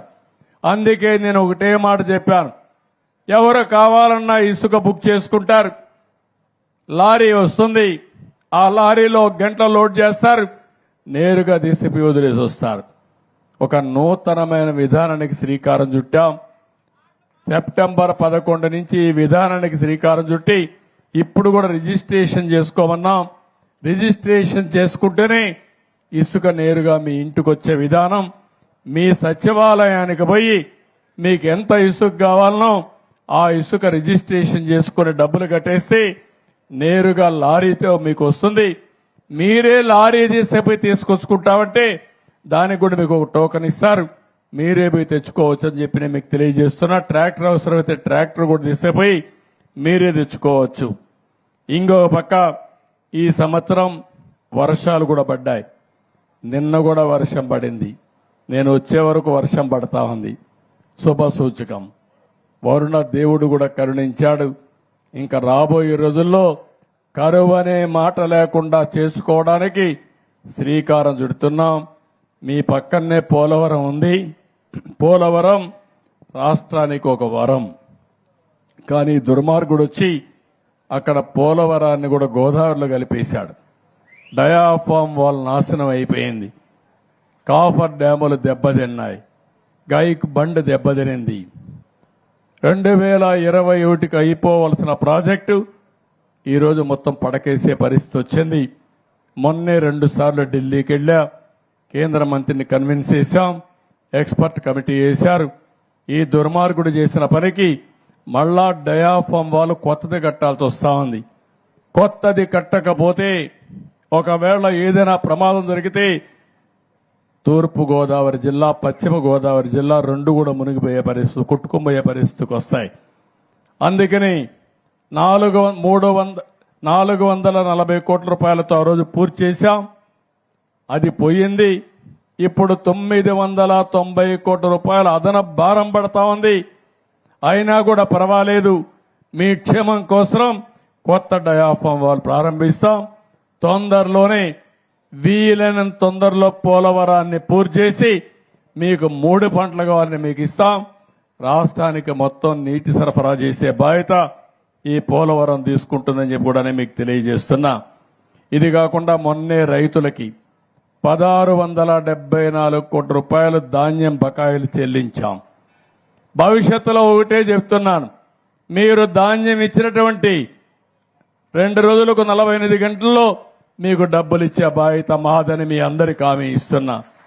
ఒక నిర్దిష్టమైన విధానాలతో ఈ ప్రభుత్వం మేము ముందుకు వస్తాం. ఎక్కడికక్కడ ఒక బాధ్యతాయుతంగా జవాబుదారితనంతో కార్యక్రమాలు చేస్తాం. ఎంత దుర్మార్గం అంటే కేంద్రం కొన్ని వేల కోట్ల రూపాయలు వివిధ కార్యక్రమాలకు ఇస్తారు, ఆ డబ్బులంతా డైవర్ట్ చేయడం, దుర్వినియోగం చేయడం. ఇప్పుడు కేంద్రం డబ్బులు కూడా ఇవ్వలేని పరిస్థితి వచ్చింది. ఇవ్వమని చెప్పారు, నిలిపేశారు. మొన్న నేను ఢిల్లీకి పోయి అడిగితే మీ రాష్ట్రంలో మేము ఇచ్చిన డబ్బులకు అకౌంట్ చెప్పడం లేదు, ఏమైనా మాకు తెలియదు, కాబట్టి మేము డబ్బులు ఇవ్వమంటే దానికి కూడా జవాబుదారీతనం తీసుకుని ఎప్పటికప్పుడు ఆ డబ్బులన్నీ పే చేసి మళ్ళా ఆ అకౌంట్స్ అని తీసి వాళ్ళకి ఇచ్చి కొత్తగా డబ్బులు కూడా తీసుకొస్తున్నామని చెప్పి కూడా నేను మీకు తెలియజేస్తున్నా.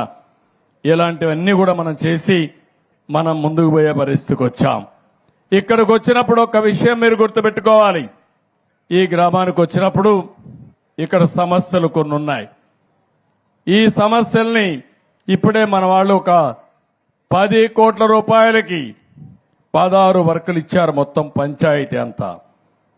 ఈ గ్రామంలో సీసీ రోడ్లు 12 వేయాలని, 9.3 కిలోమీటర్లు వేయాలని, దీనికి 5,60,00,000 అవుతుంది. అదే మరిగా మురికి కాలువలు 5 చేయాలని, 4.5 కిలోమీటర్లు చేయాలని, దీనికి 2.2 కోట్లు అవుతుంది, అంటే 2,20,00,000 అవుతుంది. ఇది కాకుండా గ్రావెల్ రోడ్లకు 2 కావాలి, 3.5 కిలోమీటర్లు వేయాలి, 35 లక్షలు అవుతుంది. ఇది కాకుండా 10 ఏవైతే నేను చెప్పానో పశువులకు కావలసిన కొట్టాలు వేయడానికి 25 లక్షల రూపాయలు అవుతుంది. దగ్గర దగ్గర 10 మంది 10 ఎకరాల్లో హార్టికల్చర్ పెట్టుకుంటామన్నారు, దీనికి 10,50,000 అవుతుంది. ఇది కాకుండా మీరు చూస్తే అవెన్యూ ప్లాంటేషన్ వీటన్నిటికీ దగ్గర దగ్గర 8 లక్షలు అవుతుంది చెట్లు పెట్టడానికి. ఇంకో పక్కన పని కల్పించడానికి ట్రెంచులు తవ్వడానికి ఒక 9 లక్షలు అవుతుంది. అదేవిధంగా కొంతమంది రెయిన్ వాటర్ హార్వెస్టింగ్ కోసం ఒక 5.5 లక్షలు అవుతుంది. కమ్యూనిటీ సోక్ పిట్స్ అంటే ఈ నీళ్లన్నీ ఎక్కడికక్కడ సింక్ చేయడానికి, దీనికి కూడా ఒక 1,20,000 అవుతుంది. ఇవి కాకుండా కొంతమంది ఇండివిజువల్ గా మేము కూడా దూకోవాలన్నారు, మరుగుదొడ్డు కోసం అలాంటి వారికి సోకు పెట్టి దొగితే ఒక 60 లక్షలు కావాలన్నారు. ఇవి కాకుండా ఇంకొక పక్క దగ్గర దగ్గర 600 మీటర్లు మట్టి మురం రోడ్డు కావాలన్నారు.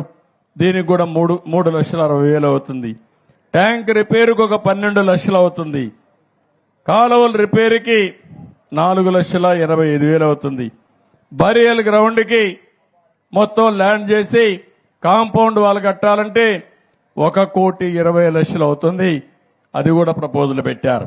ఇది కాకుండా ఫీల్డ్ కాలువలకి 46,000 అవుతుంది.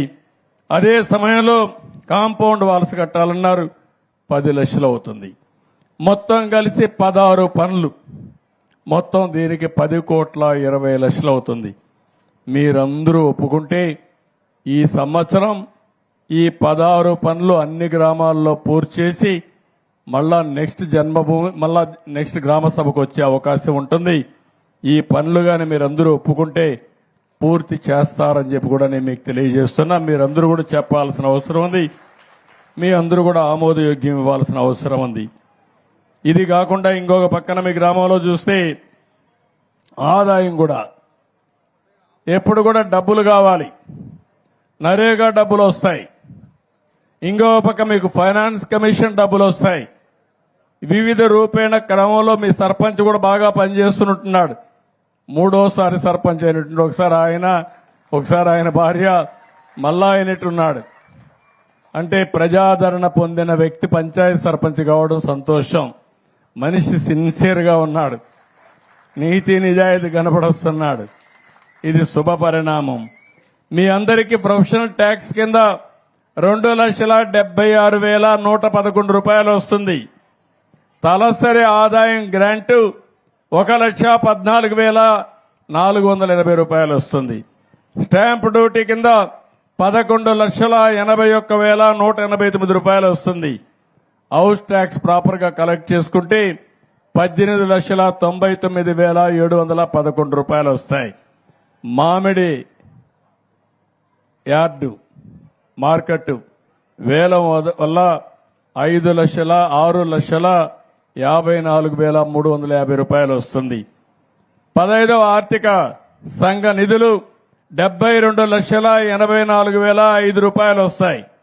మొత్తం ఆదాయం చూస్తే 1,14,09,845 రూపాయల ఆదాయం వస్తుంది.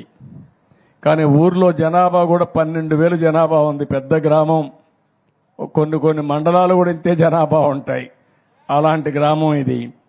ఇక్కడ మీరు చూస్తా ఉంటే 5,411 మంది మహిళలున్నారు, 5,544 మంది మగవాళ్లు ఉన్నారు. ఓటర్లు 8,799 ఉన్నాయి. మొత్తం ఇళ్లు 3,872 ఇళ్లున్నాయి. చదువుకున్న వాళ్ళు 72%. ఇది కూడా 2011 సెన్సస్. ఇప్పుడైతే 90%, 95% ఉంటుంది. చాలా వరకు ఇంప్రూవ్ అయి ఉంటుంది. రైతులు 1,660 మంది ఉన్నారు. రైతు కూలీలు 2,368 మంది ఉన్నారు. దళితులు దగ్గర దగ్గర 3,404 మంది దళితులు ఉన్నారు. గిరిజనులు 53 మంది ఉన్నారు. గ్రామంలో భూమి 3,850 ఎకరాలుంది. ఎన్ని కుటుంబాలున్నాయో అంత భూమి ఉంది.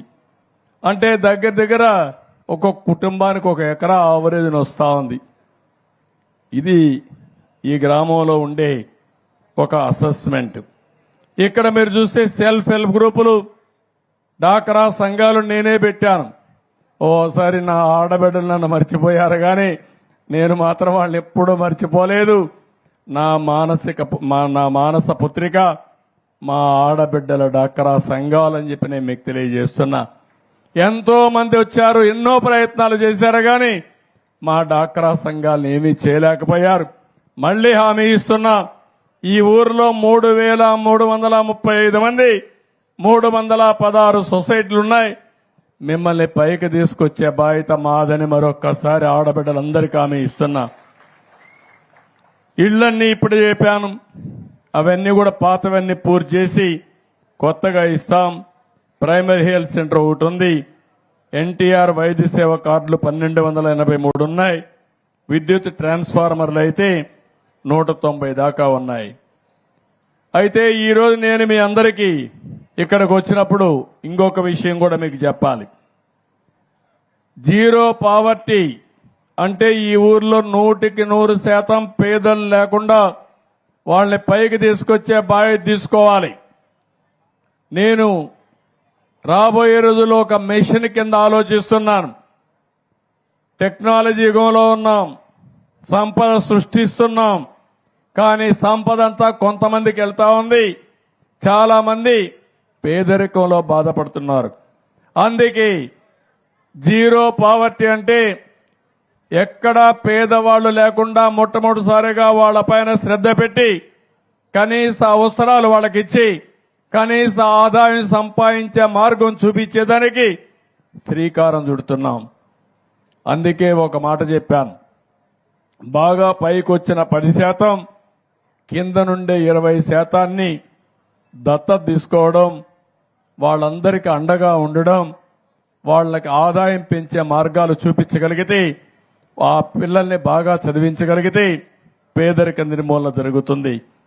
అందుకే మళ్లీ జనవరిలో జన్మభూమి 2.0 తీసుకొస్తున్నారు. రెండోసారి జన్మభూమి. ఆ రోజు జన్మభూమిలో గ్రామానికి ఏం కావాలన్నా మీరు చేశారు. స్కూల్ బిల్డింగ్లు కట్టారు, రోడ్లు వేశారు, కాలేజీలు పెట్టారు, అనేక కార్యక్రమాలకు శ్రీకారం చుట్టారు. ఇప్పుడు కావాల్సింది మళ్లీ జన్మభూమితో, ఆ స్ఫూర్తితో ప్రపంచంలో ఎక్కడ మీరున్నా మీతో పుట్టిన వాళ్ళు ఇక్కడున్నారు, ఇంకా అవసరాలున్నాయి, మీరు కూడా రండి, అందరం కలిసి పనిచేద్దాం, ఈ గ్రామాన్ని అభివృద్ధి చేద్దాం, గ్రామంలో ఉండే ప్రజల్ని మనతో సమానంగా ముందుకు తీసుకుపోదాం. ఒక విషయం మీరు గుర్తుపెట్టుకోవాలి, 25 ఏళ్లకు మునుపు నేను ఐటీకి ప్రాధాన్యత ఇచ్చాను. మీ పిల్లల్ని చదివించమని చెప్పాను. కొంతమంది నన్ను చూసి నవ్వారు, ఐటీ అంటే అర్థం కాలేదు. ఈరోజు ప్రతి ఒక్కరి జోబీల్లో సెల్ ఫోన్లు ఉన్నాయి. నేను ఆ రోజు సెల్ ఫోన్ కోసం నేను ప్రయత్నం చేస్తా ఉంటే అందరూ నన్ను ఎగతాళి చేసి సెల్ ఫోన్ తిండి పెడుతున్నా అన్నారు. ఈరోజు సెల్ ఫోన్ తిండి పెట్టడం కాదు, భార్య లేకపోతే భర్త ఉండగలుగుతాడు, భర్త లేకపోతే భార్య ఉండగలుగుతుంది, కానీ సెల్ ఫోన్ లేకపోతే ఇద్దరు ఉండే పరిస్థితులు లేరు, పిచ్చి పడుతుంది. అంటే ఇది ఒక ఆయుధంగా తయారైంది. మంచి సాధన కోసం ఏ పని కావాలన్నా అన్ని సెల్ ఫోన్ ఉంటే అయిపోతాయి. ఎక్కడన్నా కొనుక్కోవాలంటే పేటీఎం మీరు పెట్టేసుకుంటే, లేకుంటే డౌన్లోడ్స్ పెట్టుకుంటే ఆటోమేటిక్గా డబ్బులు స్వైపింగ్ చేసి బిల్లు కూడా ఏదో చేస్తారు, తీసుకొని వెళ్ళిపోతా ఉంటాం. క్యూఆర్ కోడ్ వాడుతున్నాం, ముందుకు వెళ్ళిపోతున్నాం. ఎప్పుడన్నా చీకటి వచ్చి కరెంటు పోతే టార్చ్ లైట్గా పనిచేస్తుంది మీ ఫోనే. ఇలాంటి ఒకటి కాదు, ఇక్కడి నుంచి మీరు ఇంకా మీటింగ్ టైం అవుతా ఉంది, ఒక అర్ధ గంటకు లేటుగా వస్తారని మీ మిస్సెస్కి ఫోన్ చేసే పరిస్థితి వస్తున్నారు. ఇంట్లో వాళ్ళకి మెసేజ్లు పెట్టుకోవచ్చు. అనేక లాభాలు రాబోతున్నాయి. ఇటీవల కాలంలో యునైటెడ్ నేషన్స్ ఒక సర్వే చేశారు. భారతదేశంలో టెక్నాలజీ అడాప్ట్ చేసుకుని పేదరిక నిర్మూలన జరిగింది. ఆఫ్రికా దేశాలు కూడా టెక్నాలజీ అడాప్ట్ చేసుకోమని సజెషన్ ఇచ్చే పరిస్థితికి వచ్చారు. పెను మార్పులు వస్తున్నాయి రాబోయే రోజుల్లో. అందుకే నేను మిమ్మల్ని అందరినీ ఇంకొక మాట మీరు గుర్తుపెట్టుకోవాల్సింది, 25 ఏళ్లకు మునుపు ఐటీ చదువుకొని అమెరికాకి వెళ్లిన వాళ్ళు, అమెరికాలో స్థిరపడిన వాళ్ళు, ఉద్యోగాలు చేసేవాళ్ళు, వాళ్ళ ఆదాయం చూస్తే మనకే ఆశ్చర్యం వేస్తుంది. $1,19,000 వాళ్ళకు వస్తుంది. 1,19,000 ఇంటూ ₹80, ₹90 వేసుకుంటే దగ్గర దగ్గర ₹1 కోటి ఆదాయం ఆవరేజ్ వస్తుంది వాళ్లకు. అదే అమెరికాలో ఉండే తెల్లవాళ్లు చూస్తే వాళ్ళ ఆదాయం మన వాళ్ళల్లో సగం $65,000. అది ఇన్ఫర్మేషన్ టెక్నాలజీతో వచ్చిన ప్రాముఖ్యత. నేను ఇచ్చిన ఆలోచన కొంతమంది తీసుకున్నారు. క్రీమ్ ఆఫ్ ది సొసైటీ చదువుకున్న వాళ్ళు తీసుకొని హైదరాబాద్కి వెళ్లారు, బెంగళూరుకి వెళ్లారు, అక్కడి నుంచి విదేశాలకు వెళ్లారు, అవకాశాలు అందిపుచ్చుకున్నారు. ఇప్పుడు నా ఆలోచన అది, ప్రజల్ని ఒక ఆస్తిగా చూడాలని. ఒకప్పుడు ప్రజలంటే భారం అనుకున్నాం, ఇప్పుడు ప్రజలు మనకు పెద్ద ఆస్తి. ఆ విషయమే నేను చెప్తున్నా. కొన్ని దేశాల్లో పిల్లలు పుట్టడం లేదు, మానేశారు. ఇప్పుడు పెద్దవాళ్ళు, వయసు అయిన వాళ్ళు ఎక్కువ అయిపోయారు. వాళ్ళు కూడా రాను రాను చనిపోతే ఆ గ్రామాలన్నీ దెయ్యాల కొంపలుగా తయారైపోతాయి. ఇప్పుడు కూడా మీ గ్రామాల్లో, చాలా గ్రామాల్లో చూస్తూ ఉంటారు. మన రాష్ట్రం కూడా ఆ పరిస్థితికి వచ్చాం. 2.1 అంటే 2.1 చిల్డ్రన్ని ఒక ఆడబిడ్డ జీవితంలో కనే పరిస్థితి రావాలి. ఈరోజు మన దగ్గర 1.5 నుంచి 1.7% ఉంది. అంటే దీని అర్థం ఏంటంటే పుట్టే వాళ్ళ సంఖ్య తగ్గిపోతా ఉంది, చనిపోయే వాళ్ళ సంఖ్య పెరుగుతా ఉంది. భవిష్యత్తులో ముసలి వాళ్ళ సంఖ్య పెరుగుతుంది, కుర్రాళ్ళు కనపడే పరిస్థితి లేదు. తద్వారా మళ్ళీ మనుషులే లేకపోతే ఎవరికి సేవ చేస్తామని అడుగుతున్నా. ఒకప్పుడు నేనే జనాభాను నియంత్రణ చేయమన్నాను, ఇప్పుడు జనాభాని పెంచమంటున్నాను.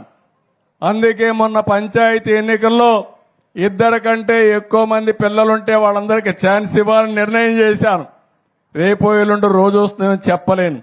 ఎవరైనా ఒక్కరికంటే పిల్లలే లేకపోతే వాళ్ళు పోటీ చేయడానికి అర్హత లేదని చెప్పాల్సి వస్తుంది. అంటే ఎందుకంటే దూరదృష్టితో ఆలోచించకపోతే, జనాభా తగ్గిపోతే యూరోప్ దేశాలు, చైనా, జపాన్ అందరికి కూడా ఈరోజు ప్రపంచంలో పోటీ పడే పరిస్థితి లేదు. నార్త్ ఇండియాలో జనాభా పెరుగుతా ఉంది, సౌత్ ఇండియాలో జనాభా తగ్గిపోతా ఉంది. దీన్ని కూడా మీరు గుర్తుపెట్టుకోవాల్సిన అవసరం ఉంది. నదుల అనుసంధానం జరగాలని కోరుకుంటున్నా. ఈస్ట్ గోదావరికి సమస్య లేదు, కానీ రాయలసీమ, ఉత్తరాంధ్ర అన్నిటికి కూడా ఈ యొక్క సంధానం జరిగితే చాలా ఉపయోగపడుతుంది. ఇంకొక విషయం కూడా మీరు గుర్తుపెట్టుకోవాలి. ఈరోజు కరెంట్ అనేది మీ ఇంట్లోనే తయారు చేసుకునే రోజు వచ్చింది. మీ ఇంట్లోనే కరెంటు తయారు చేసుకోవచ్చు. మీ స్కూటర్కి మీరే కరెంటు ఛార్జ్ చేసుకోవచ్చు, పెట్రోల్ బంకు పోయే పనే లేదు. ఇంకో పక్క మీ పంప్ సెట్ ఉంటే అక్కడ కూడా కరెంటు ఉత్పత్తి చేసుకోవచ్చు. మీ ఇంట్లో కరెంటు ఉత్పత్తి చేసుకుంటే మీరు వాడుకుని మిగిలిన కరెంటు గ్రిడ్కి ఇవ్వచ్చు. మీకు కరెంటు కావాలంటే గ్రిడ్ మళ్ళా మీకు ఇచ్చే పరిస్థితి వస్తుంది. ఆ కొత్త కార్యక్రమానికి కూడా శ్రీకారం చుడుతున్నా. నేను అందరికీ 200 యూనిట్లు కరెంటు ఉచితంగా ఇస్తానని చెప్పాను. ముఖ్యంగా పేదవాళ్ళకి, ఎస్సీలకు, వీళ్ళందరికీ వాళ్ళ ఇంటి మీద ప్యానెల్ పెట్టేసి ఈ యొక్క సోలార్ ప్యానెల్స్ పెట్టి కరెంట్ ఉత్పత్తి చేసి తద్వారా వాళ్ళకి కరెంట్ అందుబాటులో చేసే పరిస్థితి వస్తే అది కూడా మీరు ఏమీ చేయక్కర్లేదు. మీ ఇంటి మీద పెట్టుకోవడానికి అనుమతిస్తే చాలు. మెయింటెనెన్స్ కూడా గవర్నమెంటే చేసే విధానానికి శ్రీకారం చుడతాం. అది ఒక వ్యవస్థను పెడతాం. ఇది చేస్తే ఈరోజు కరెంట్ అంతా ఎక్కడి నుంచో వస్తా ఉంది. ట్రాన్స్మిషన్ లాసెస్ ఉన్నాయి. మీ ఇంట్లోనే కరెంట్ ఉత్పత్తి చేసి మీరే వాడితే 1% గానీ 0.5% గానీ కరెంటు లాసులు రావు. దీనివల్ల గణనీయంగా రాబోయే రోజుల్లో కరెంటు ఛార్జీలు పెరుగుతాయి. చాలా మార్పులు వస్తున్నాయి. ఈ కరెంటు సోలార్ గాని, గాలితో వచ్చే కరెంటు గాని, పంప్డ్ ఎనర్జీ అంటే హైడల్ కరెంటు చూస్తాం. ఈరోజు నీళ్లు పైకి తీసిపోయి అదే నీళ్లు వదిలిపెట్టి మళ్ళా కరెంటు తయారు చేసి ఎప్పుడైనా మనకు అవసరమైనప్పుడు మళ్ళా కరెంటు ఉత్పత్తి చేసుకునే పరిస్థితి వస్తుంది. ఇలాంటి వినూత్నమైన ఆలోచనలు వస్తున్నాయి. ఇవన్నీ ఒక ఎత్తు అయితే, ఇంకొక పక్క మీ అందరినీ కోరేది ఒకటే. నేను ఈరోజు ఈ గ్రామ సభలో కూర్చున్నాం. నేను కొన్ని ఆలోచనలు ఇచ్చాను. గ్రామ అవసరాలు, కుటుంబ అవసరాలు, కనీస ఇన్ఫ్రాస్ట్రక్చర్ అవసరాలన్నీ తీర్చేస్తాం. ఇక్కడ కావాల్సింది ఉపాధి కల్పించాలి. మీ వ్యవసాయం లాభసాటి కావాలి. మీ ఊర్లో ఉండే యువత, ఆడవాళ్ళలో కొంతమంది బాగా చదువుకొని మీరు ఇక్కడ ఊర్లోనే ఉంటారు, ఇంటి దగ్గరనే ఉంటారు. ఇంటి దగ్గర ఉన్నప్పుడు మీరు చదువు ఉంది, కానీ చేయాలనే తపనుంది, బయట పోయే అవకాశాలు లేవు.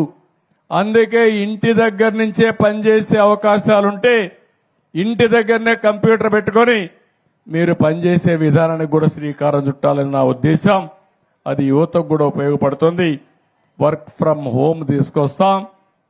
ఈ వానపల్లిలో వర్క్ స్టేషన్లు కడతాం. అవసరమైతే మీ ఊర్లో 50 మంది పనిచేయాలంటే 50 మంది ఆ వర్క్ స్టేషన్ దగ్గర పోయి పనిచేసుకుంటూ ట్రైనింగ్ కూడా ఇచ్చే కార్యక్రమానికి శ్రీకారం చుడతామని చెప్పి నేను మీకు తెలియజేస్తున్నా. భవిష్యత్తులో పనిచేసే విధానాలు మారిపోతున్నాయి. ఒకప్పుడు మనం పనిచేయాలంటే హైదరాబాద్కు పోవాలి, అమెరికాకు పోవాలి. ఇప్పుడు పని చేయాలంటే మన ఇంట్లోనే కూర్చొని అమెరికాకు పనిచేసే పరిస్థితి వస్తా ఉంది. మొన్న కరోనాలో చాలా మంది చూస్తుంటారు మీ ఇండ్లలో కుర్రాళ్ళని. ఇక్కడ కొబ్బరి చెట్లు బాగా ఉంటాయి, ఇక్కడ చేస్తే కూడా మంచి వాతావరణం, చల్లగా ఉంటుంది, మంచి గాలి ఉంటుంది, శుభ్రంగా పని చేసుకోవచ్చు. అక్కడ ₹1,00,000, ఇక్కడ 50,000 ఒకటే. ఆ డబ్బులతో ఇంట్లో అమ్మా నాన్న చూసుకుంటూ ఆనందంగా ఉండే అవకాశం వస్తుంది. అలాంటి వ్యవస్థకు కూడా శ్రీకారం చుడతాం. ఇప్పుడు నేను అడుగుతున్నా మిమ్మల్ని, మీలో ఆలోచనలు రావాలి. ఏదో మీటింగ్ వచ్చారు, సీఎం గారు చెప్పారు, లేకుంటే ఇంకొక ఎమ్మెల్యే మాట్లాడాడు, మా పని అయిపోయింది అని కాకుండా మీరు బాగుపడాలి. మీరు బాగుపడాలంటే ఏం చేయాలి? మీలో కూడా కొత్త కొత్త ఆలోచనలు రావాలి. మీలో కొత్త ఆలోచనలు వచ్చి గ్రామం బాగుండాలి, మీరు బాగుండాలి. మీరు బాగుండి గ్రామం బాగుంటే రాష్ట్రం బాగుంటుంది. దీనికి నేను శ్రీకారం చుడతా, అన్ని విధాల మీకు సహకారం ఇస్తా. కానీ సమయాన్ని వేస్ట్ చేసుకోవడం కరెక్ట్ కాదు. ఈ విషయం మళ్ళీ చెప్తున్నా. ఈరోజు ఇక్కడికి వచ్చినప్పుడు నేను అడుగుతున్నా, మీ ఆదాయం పెరగాలంటే ఏం చేయాలనో మీరు కూడా చెప్పండి. అలాంటి వాతావరణాన్ని క్రియేట్ చేస్తాం. వ్యవసాయంలో కానీ, సర్వీస్ సెక్టర్లో కానీ, చిన్న చిన్న వ్యవసాయ ఆధార పరిశ్రమలు పెట్టడం కానీ, ఇది కూడా గుర్తుపెట్టుకోవాలి. వ్యవసాయంలో మీరు ఏదైనా ఒక పంట తయారు చేసి ఆ పంటగా అమ్మితే మీకు ఆదాయం తక్కువ వస్తుంది. అదే మాదిరిగా ఈ గ్రామంలో ఒక 10 గ్రామాల్లో ఉండే పంట వాల్యూ అడిషన్కి వెళ్తే దానిపైన మీ ఆదాయం పెరుగుతుంది, దానివల్ల మీకు ఉపాధి వస్తుంది. అలాంటి కార్యక్రమాలకు శ్రీకారం చుట్టాలి. నేను ఒకటే చెప్తున్నాను, మిమ్మల్ని అందరినీ మళ్ళీ ఒకటే చెప్తున్నా. మీ ఊర్లో పుట్టినవాడు అమెరికాలో ఉండేవాడి కంటే ఎక్కువ ఆదాయం సంపాదిస్తే అమెరికాలో ఉండే గ్రామాల కంటే మనం ఎందుకు బాగా పనిచేయకూడదని మిమ్మల్ని అడుగుతున్నా. నేను అవకాశం ఇస్తా, మీకు అండగా ఉంటా, మీకు తోడుగా ఉంటా, మీకు అన్ని విషయాలు నేర్పిస్తా. అంచెలంచెలుగా మిమ్మల్ని పైకి తీసుకొచ్చే బాధ్యత నాది.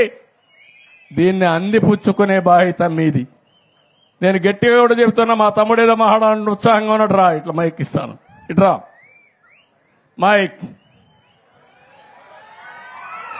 రాని రాని రాని రాని రామా, మైక్ తీసుకో. నమస్కారం. చెప్పు. రాబోయే రోజుల్లో టెక్నాలజీ పరంగా విపరీతమైన మార్పులు తీసుకొచ్చే అవకాశం ఉంది. సార్ దాని మీద రాష్ట్ర ప్రభుత్వం తరఫున ఏం చేస్తున్నారో తెలుసుకుందామని అడిగాను సార్. చాలా సంతోషం. మా తమ్ముడు ఒకటి అడిగాడు. ఒకప్పుడు సెల్ ఫోన్ అంటే అందరూ నవ్వారు, అవునా కాదా? జ్ఞాపకం ఉందా మీకు? 25 ఏళ్లకు మునుపు నేను సెల్ ఫోన్ గురించి మాట్లాడాను. అప్పుడు రాజశేఖరుడు ఉండేవాడు. నన్ను అన్నాడు, సెల్ ఫోన్ ఏంటి భోజనం పెడుతుందని. రాజశేఖర రెడ్డి, నీకు తెలియదు, ఆ రోజు వస్తుంది, ఆ రోజు నేను చెప్తా. సెల్ ఫోన్ వల్ల ఏమేమి లాభాలు ఉంటాయో ఆ రోజు నువ్వు తెలుసుకుంటావని చెప్పాను. కానీ లేడు ఆయన తెలుసుకోవడానికి. ఈరోజు మీరు సెల్ ఫోన్ చూశారు. మా తమ్ముడు ఒక మాట అడిగాడు. మొన్న నేను ఢిల్లీకి వెళ్ళాను. మన మంత్రి రామ్మోహన్ నాయుడు ఉన్నాడు. ఆయన సెంట్రల్లో సివిల్ ఏవియేషన్ మంత్రి. ఆయన దగ్గరనే డ్రోన్స్ అన్ని కూడా ఆయన ఆధ్వర్యంలో ఉన్నాయి. ఇప్పుడు 3 విషయాలు మీరు గుర్తుపెట్టుకోవాలి. ఇప్పుడు నేను సెల్ ఫోన్ చెప్పాను మీకు. సెల్ ఫోన్ ఎత్తుకొని మీ ఆరోగ్య విషయాలు కూడా మీరు చూసుకుంటా ఉండొచ్చు. ఇప్పుడు నా దగ్గర ఈ రింగ్ ఉంది. మీరేమనుకుంటారు? ఏదో మంత్రాలు గింత్రాలు చేసి ఏదో దేవుడి రింగ్ అనుకుంటారు. కాదు, ఇది నేను రాత్రి నిద్రపోయాను. ఎంత నిద్రపోయానో చెప్తుంది ఇది. నేను రాత్రి బాడీ ఎంతవరకు మళ్ళీ రెడీ అయ్యింది నిద్రపోయిన తర్వాత చెప్తుంది. అదే మరి ఇప్పుడు ఒక సెన్సార్ వచ్చింది. మీరు తినే వల్ల మీకు ఎంతవరకు గ్లూకోజ్ లెవెల్ వస్తుందో చెప్తుంది. మీ బాడీ మెటబాలిక్ స్కోర్ చెప్తుంది. అది అంటే అవసరమైతే భోజనం చేయడం, లేకపోతే భోజనం చేయకుండా వదిలేయడం, తక్కువ తినడం. ఎక్కువ తింటే ఏమవుతుందంటారు మీరు? ఎక్కువ తింటే ఏమవుతుందంటే షుగర్ వస్తుంది, మీ శరీరమే షుగర్ ఫ్యాక్టరీగా తయారవుతుంది. తర్వాత ఏది తిన్నా కూడా షుగర్ అయిపోతూ ఉంటుంది. అలాంటివి రాకుండా ఉండాలంటే మన ఆరోగ్యం మన చేతుల్లో ఉంది. సెల్ ఫోన్ వల్ల అలాంటివి వస్తాయి. ఇంకొక పక్క చెప్పాను, మీ పొలాన్ని దగ్గరికి వెళ్ళి నేరుగా సెల్ ఫోన్లో ఒక యాప్ డౌన్లోడ్ చేసుకుని తద్వారా నేరుగా మీ పొలంలో పెస్ట్ వచ్చిందా లేదా మీరే చూసుకునే పరిస్థితి వస్తుంది. ఇవి సెల్ ఫోన్ వల్ల చాలా యాప్లు వచ్చేస్తున్నాయి. అలాంటి యాప్లన్నీ పెట్టుకుంటే ఇక్కడ మీరు చూపిస్తే క్లౌడ్కి వెళ్ళిపోయి అక్కడి నుంచి మొత్తం అనలైజ్ చేసి ఇప్పుడు మీరు ఒక ఫోన్లో మీరు చూస్తే చాట్ జీపీటీ వచ్చింది. మీకు తెలియకపోవచ్చు విషయాలు. అందులో మీరు ఒక్క మాట వాడితే దేశ రాజధాని ఏదంటే అది చెప్పేస్తుంది. ఈ 90 రోజుల్లో ముఖ్యమంత్రి చంద్రబాబు నాయుడు ఏం పనులు చేశాడో చెప్పమంటే అది మొత్తం మీకు చెప్పేసే పరిస్థితికి వస్తుంది. అంటే ఒక టెక్నాలజీ ఎంత వచ్చేసిందంటే మీరు గుర్తుపెట్టుకోవాలి, ఇలాంటి చాలా వచ్చేస్తున్నాయి. ఒకప్పుడు ఐటీ, ఇప్పుడు ఆర్టిఫిషియల్ ఇంటెలిజెన్స్. అంటే ఈరోజు డేటా పెట్టితే ప్రతి ఒక్క విషయాన్ని నెక్స్ట్ ఏం జరగబోతుందో, ఎలాంటి విషయాలు ఉన్నాయో చెప్పే పరిస్థితికి వస్తుంది. ఇప్పుడు కెమెరాలు ఉన్నాయి. మా తమ్ముడు చెప్తున్నా, మనం కెమెరాలన్నీ పెడుతున్నాం. 14,000 కెమెరాలు పెట్టాను నేను. ఆ కెమెరా ద్వారా ఎవరైనా రోడ్లో రాంగ్ సైడ్ పోతే ఇది ఐడెంటిఫై చేసేస్తుంది. అదే మరి రాంగ్ పార్కింగ్ చేస్తే రికార్డ్ చేస్తుంది. రోడ్లో ఎక్కడ గుంతలు పడితే రికార్డ్ చేస్తుంది. సీటు బెల్ట్ పెట్టుకోకపోతే అది రికార్డ్ చేసేస్తుంది.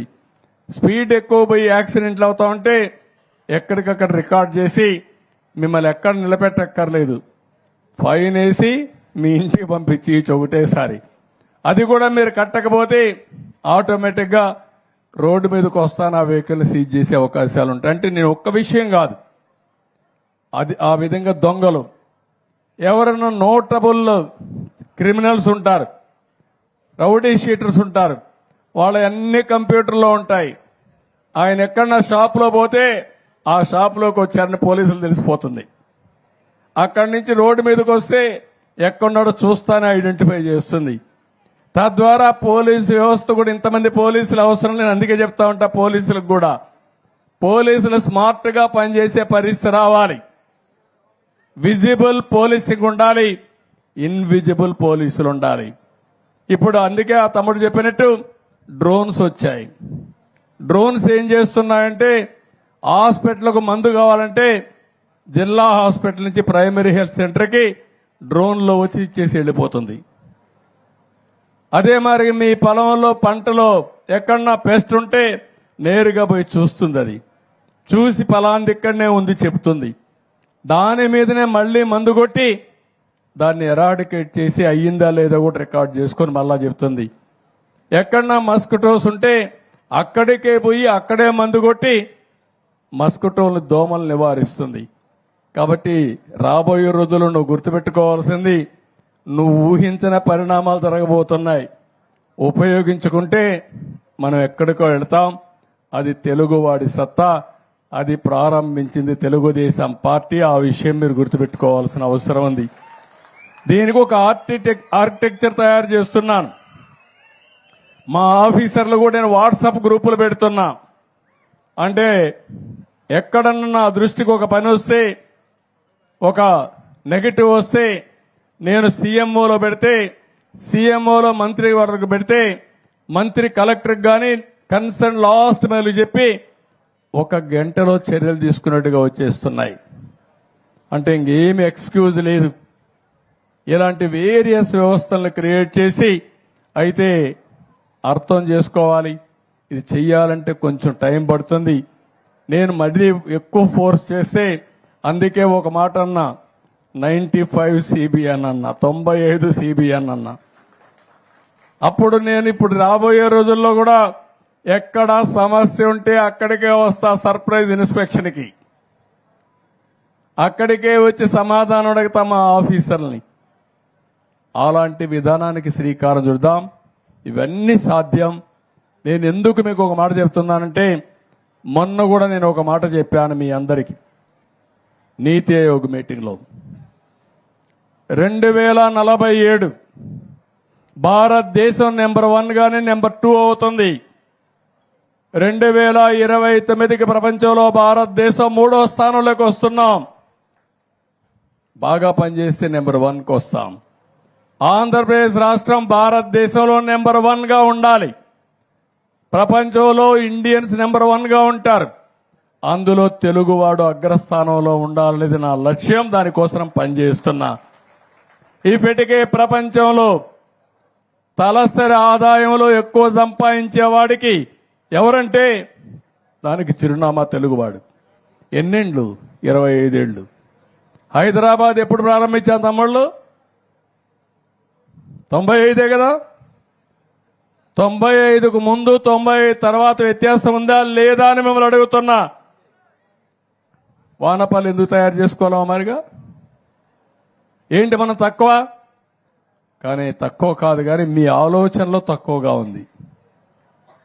నేను చెప్తే మీ అందరికీ ఈయన ఇట్లనే మాట్లాడతాడులే, ఈయన ఏదో చెప్తా ఉంటాడు, గాల్లో మేడలు కడతాడు, గాల్లో మేడలు కట్టలా. నేను రాబోయే రోజుల్లో ఏం జరగబోతుందో 20 ఏళ్లకి ముందుగానే చెప్పి మిమ్మల్ని అందరినీ అప్రమత్తం చేయడం మా బాధ్యత. చేస్తా. ఈసారి గట్టిగా ఉంటా. 5 ఏళ్లలో మీరు ఊహించని అభివృద్ధి చేసి నా నిజాయితీ నిరూపించుకుంటా. మిమ్మల్ని పైకి తీసుకొచ్చే బాధ్యత మాది. ఈ కూటమిది నాది. గాని పవన్ కళ్యాణ్ గారు గాని మీరు మమ్మల్ని చూస్తున్నారు. మేము ఏ విధంగా పనిచేస్తున్నామంటే, ఈ రాష్ట్రానికి మంచి జరగాలి, మమ్మల్ని నమ్ముకున్న ఈ జాతి పైకి రావాలని ఏకైక లక్ష్యంతో పనిచేస్తున్నాం. ఇది సాధ్యం. చేస్తాం. ఇంకెవరన్నా ఉంటే డౌట్లు ఉంటే మీరు రండి నాకు చెప్పడానికి.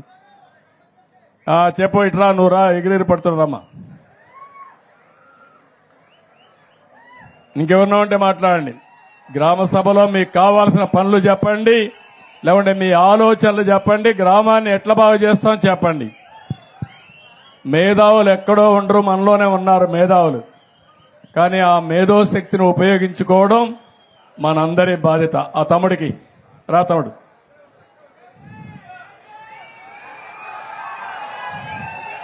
ఏం తమ్ముడు రా, మైక్ తీసుకో, మైక్. వానపల్లి అందరికీ కూడా నమస్కారం అండి. అలాగే గవర్నర్ ముఖ్యమంత్రి గారు, అలాగే మన ప్రెసిడెంట్ అయిన పల్లి భీమారావు గారు, ఎమ్మెల్యే అయిన సత్యానందరావు గారు, వైస్ ప్రెసిడెంట్ అయిన మన వీరేష్ గారు, అందరికీ కూడా నమస్కారం అండి. మన ఊరికి ముఖ్యంగా కావాల్సింది ఆడబిడ్డలందరికీ కూడా ఒక పని చేయడానికి ఒక ఫ్యాక్టరీ కావాలి సార్. ఎందుకంటే ఇక్కడి నుంచి కండవిల్లి వెళ్తున్నారు సార్. ఒక 4-5 గంటల జర్నీ చేయాలి సార్. 8 గంటల నుంచునే పని చేస్తారండి కండవిల్లి ఫ్యాక్టరీలో సార్, దూది ఫ్యాక్టరీ సార్. దానివల్ల ఇక్కడ ఆడవాళ్ళందరికీ కూడా వద్దు, ఆ పని చేయొద్దు, ఆ పని చేయొద్దు. నిలబడు, ఈ పక్క వచ్చి నిలబడు, ఈ పక్కన ఉండే. చెప్పని ఆయన చెప్పని సార్. చెప్తాం. ఆడవాళ్ళందరికీ కూడా సార్ ఊపిరితిత్తులో చాలా కంప్లైంట్ సార్. వీళ్ళ చెప్పడం లేదు కానీ ముసలి వాళ్ళ దగ్గర నుంచి ఇక్కడ ఉన్న అమ్మాయిలు 10th క్లాస్ చదివిన సరైన ఉద్యోగాలు లేవు సార్.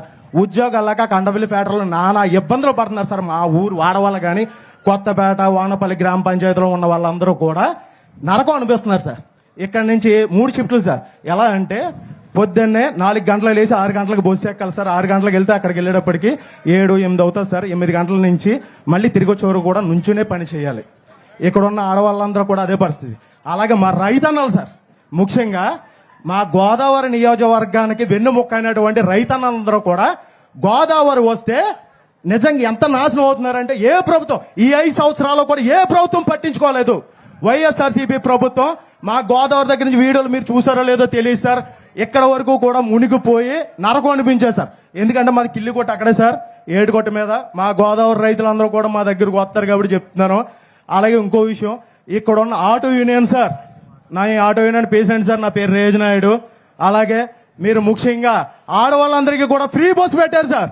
దానికి అభినందించాలి సార్ నిజంగా. ఎందుకంటే మామూలు విషయం కాదు సార్, అది చాలా కోట్లతో కూడుకున్న విషయం.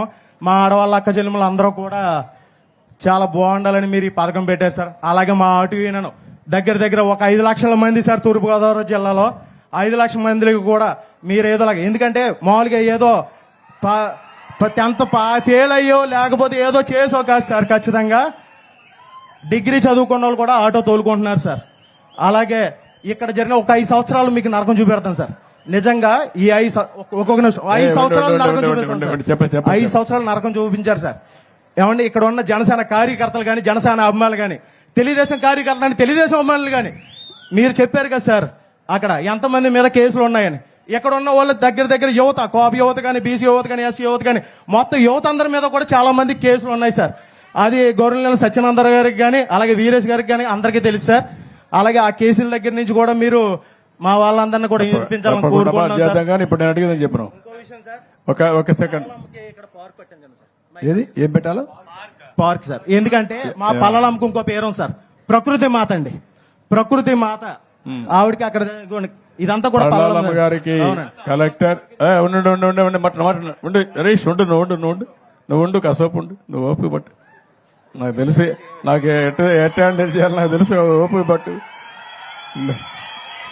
కలెక్టర్ గారు ఈ టెంపుల్ అంతా తీసుకొని, ఈ టెంపుల్ మొత్తం ల్యాండ్స్ అన్ని కూడా ఇచ్చేసి మంచి పార్కు, ఒక మంచి ఆహ్లాదకరంగా ఊర్లో వాళ్ళు వస్తే కూర్చునే విధంగా, సాయంత్రం అయితే ఇక్కడ అందరూ వచ్చి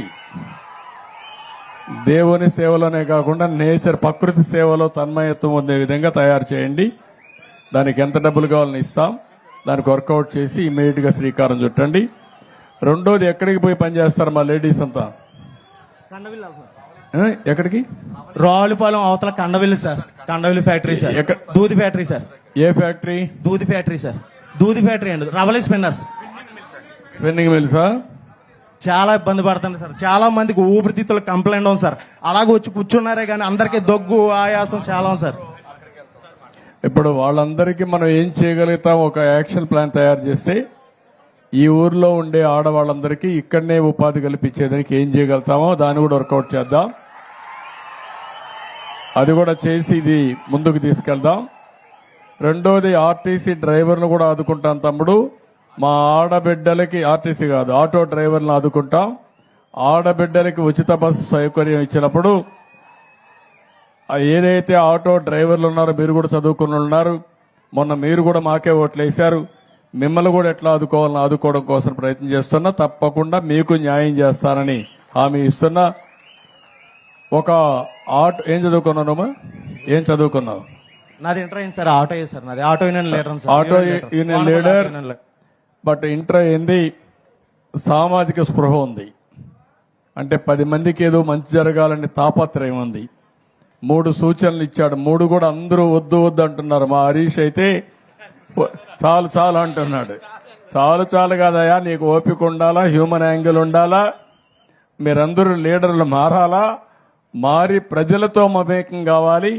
5 నిమిషాలు లేట్ అయితే కొంపలేం కూలిపోగాని ప్రజలు చెప్పింది విని ఆ సమస్యను పరిష్కారం చేసే దిశగా మీరు పనిచేయాలి, అడ్మినిస్ట్రేషన్ పనిచేయాలి. మీరే కాకుండా నీ ఆటో ఏంటి తమ్ముడు? ఇప్పుడు నీ ఆటో డీజిల్ ఆటోనా లేకపోతే పెట్రోలా? Diesel auto sir. ఇప్పుడు ఏ రోడ్లు? అన్ని మంచి రోడ్లు అనేవి లేదు సార్, ఎక్కడికక్కడ గోతుకులు. మీకు తెలియదేమో సార్, మా సత్యనందర గారిని అడగండి సార్.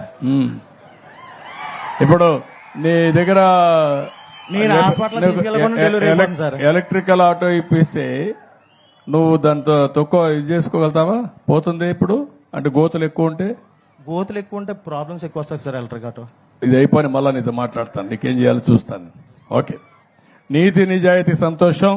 నేను ఆటో ఇస్తానంటే ఆటోమేటిక్ యాక్సెప్ట్ చేసేవాడు, కానీ లేదు సార్ గోతులు ఎక్కువ ఉంటాయి, ఆటో ఎలక్ట్రికల్ ఆటోకి సమస్యలు వస్తాయి, వద్దులేసారని చెప్పే పరిస్థితి వచ్చాడంటే శబాష్, ఐ రియలీ అప్రిషియేట్ హిమ్. గట్టిగా చప్పట్లు కొట్టామని నిందించండి. అలాంటి వాళ్ళు సమాజానికి అవసరం. రమ్మ మైక్. ఇప్పుడు ఈయన మాట్లాడలేడు, ఈయన ఎప్పటి నుంచో ఎన్టీఆర్ ఉన్నప్పటి నుంచి ఇది చేశాడు. పాపం ఆయన ఆరోగ్యం బాగాలేదని చెప్పాడు. ఈయన సూర్యనారాయణ పోలిశెట్టి వీర వెంకట సత్యనారాయణ ఇక్కడే చల్లపల్లి.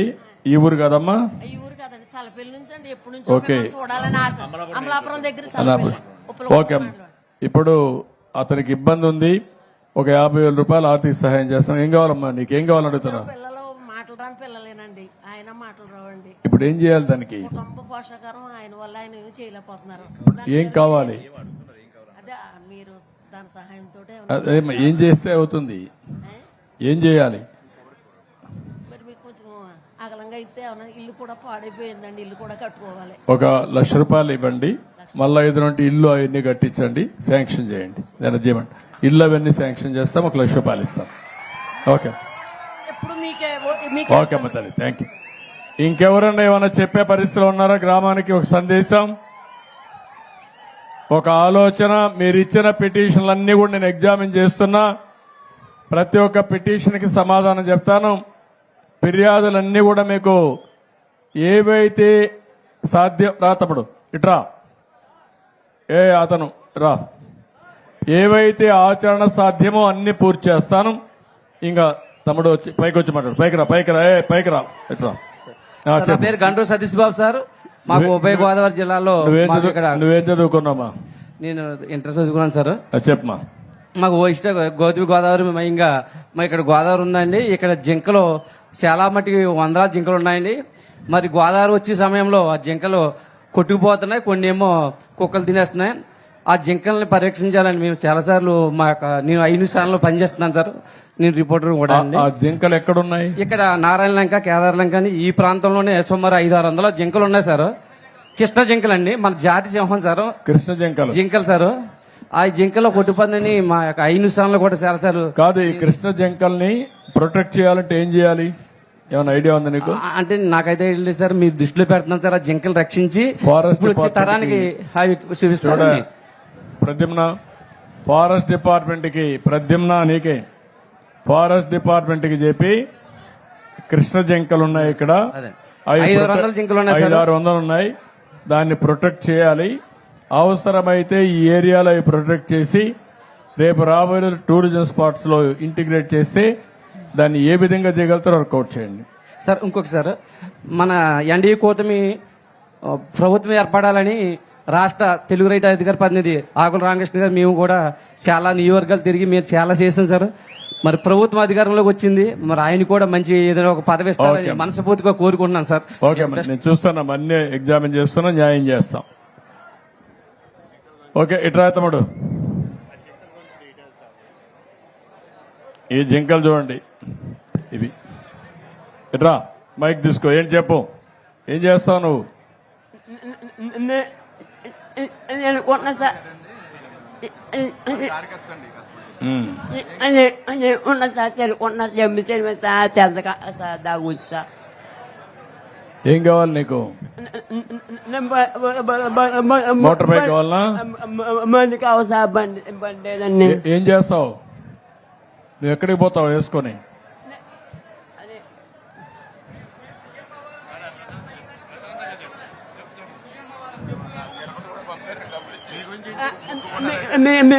మేము ఉంచి సీఎం అని కోరుకున్నా సార్. నేను తిరుపతి వెళ్ళాలని మొక్కుకున్నా సార్. మీకు సార్ ఇతనికి స్కూటర్ ఒకటి కొనివ్వండి. ఎట్రా అది నేను electric scooter, electrical EV scooter ఒకటి కొనివ్వండి. ఇంట్లోనే ఛార్జ్ చేసుకుంటాడు, తిరుగుతాడు. నీకు ఈవీ స్కూటర్ కొనివ్వమంటాను, ఎలక్ట్రికల్ది. దాన్ని అయితే నేను ఇంట్లోనే ఛార్జ్ చేసుకోవచ్చు, ఖర్చు కూడా తక్కువ ఉంటుంది. ఇమీడియట్ కొనిస్తాను, 2-3 రోజులు తెప్పిస్తారు. కలెక్టర్ టచ్ లో ఉండి. ఓకే, లేపు అవుతుంది. ఓకే, విత్ దిస్ ఇట్రా తమ్ముడు, ఇట్రా.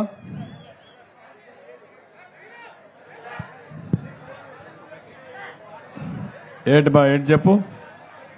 నువ్వేం చదువుకున్నావు? 10th class sir. 10th class. 10th class చదువుతున్నావా?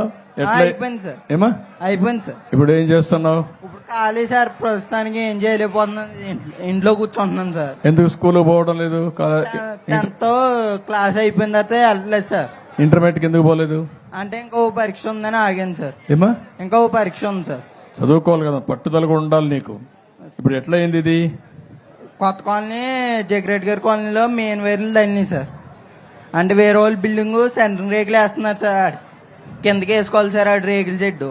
మూరకత్తంగా బిల్డింగ్ కింద లేపాడు సార్ ఆడు. మా బిల్డింగ్ మీద మేకలు అడిపోతే నేను తీసి ఎత్తున్నాను సార్. కట్టుకు ఫోన్ వచ్చింది సార్. ఎత్తి మాట్లాడుతుంటే సప్పని లాగేసుకోండి సార్ మెయిన్ లైన్. ఇదిగోండి సార్, ఇదంతా అదే. చాలా బ్యాడ్. సరే, ఇప్పుడు నువ్వు 6,000 రూపాయలు వస్తుందా నీకు? వస్తుంది సార్. 6,000 వస్తాం. ఇప్పుడు ఏం కావాలంటావు నువ్వు ఏమన్నా చేయడానికి?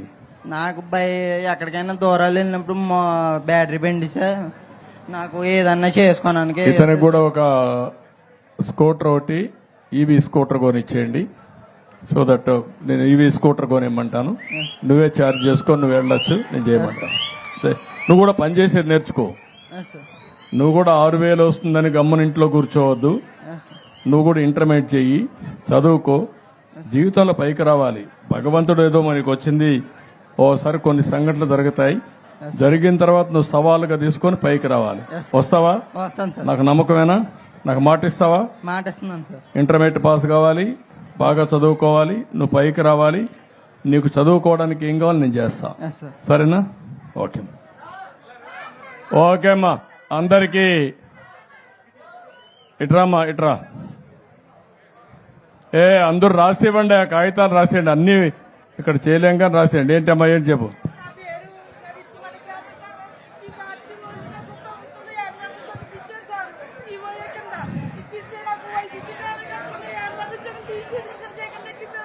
ఏ ఉద్యోగం అమ్మా?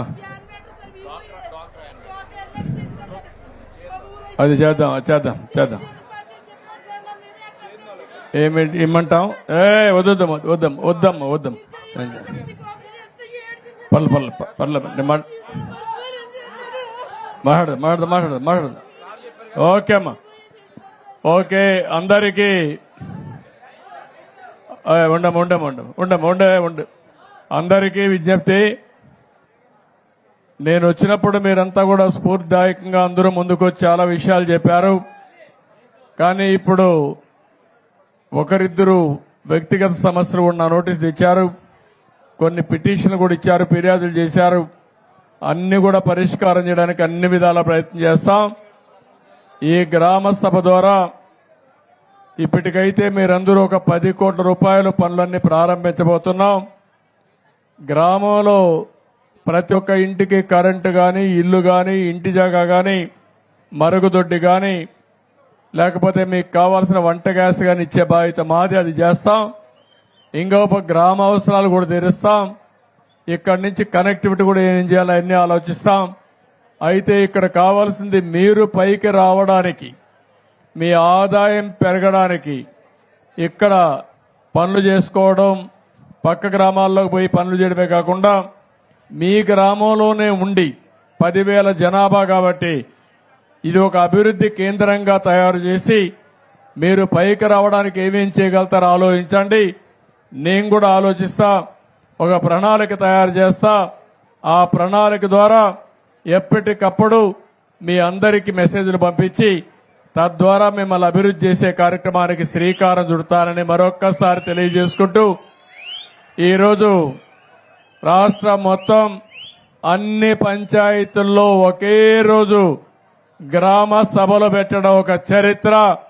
ఇలాంటి ఒక మంచి కార్యక్రమాన్ని ప్రారంభించినటువంటి పవన్ కళ్యాణ్ గారిని కూడా మనస్ఫూర్తిగా అభినందిస్తూ, ఈ ప్రభుత్వం పేదల ప్రభుత్వం, పేదల కోసమే పనిచేస్తాం, పేదల కోసం నిరంతరం శ్రమ పడతాం, మిమ్మల్ని అన్ని విధాల ఆర్థికంగా, సామాజికంగా పైకి తీసుకొచ్చే వరకు మీకు అండగా ఉంటామని మరొక్కసారి తెలియజేసుకుంటూ, ఈ గ్రామ సభ చూశాను, మీలో పట్టుదల ఉంది, చేయాలనే తపనుంది, అదే సమయంలో పైకి రావాలనే ఆలోచన ఉంది. ఇది ఒక శుభ పరిణామం. అలాంటి మంచి కార్యక్రమానికి నాంది పలికిన మిమ్మల్ని అందరినీ పేరు పేరున అభినందిస్తూ అందరికీ నమస్కారాలు. జై హింద్, జై జన్మభూమి.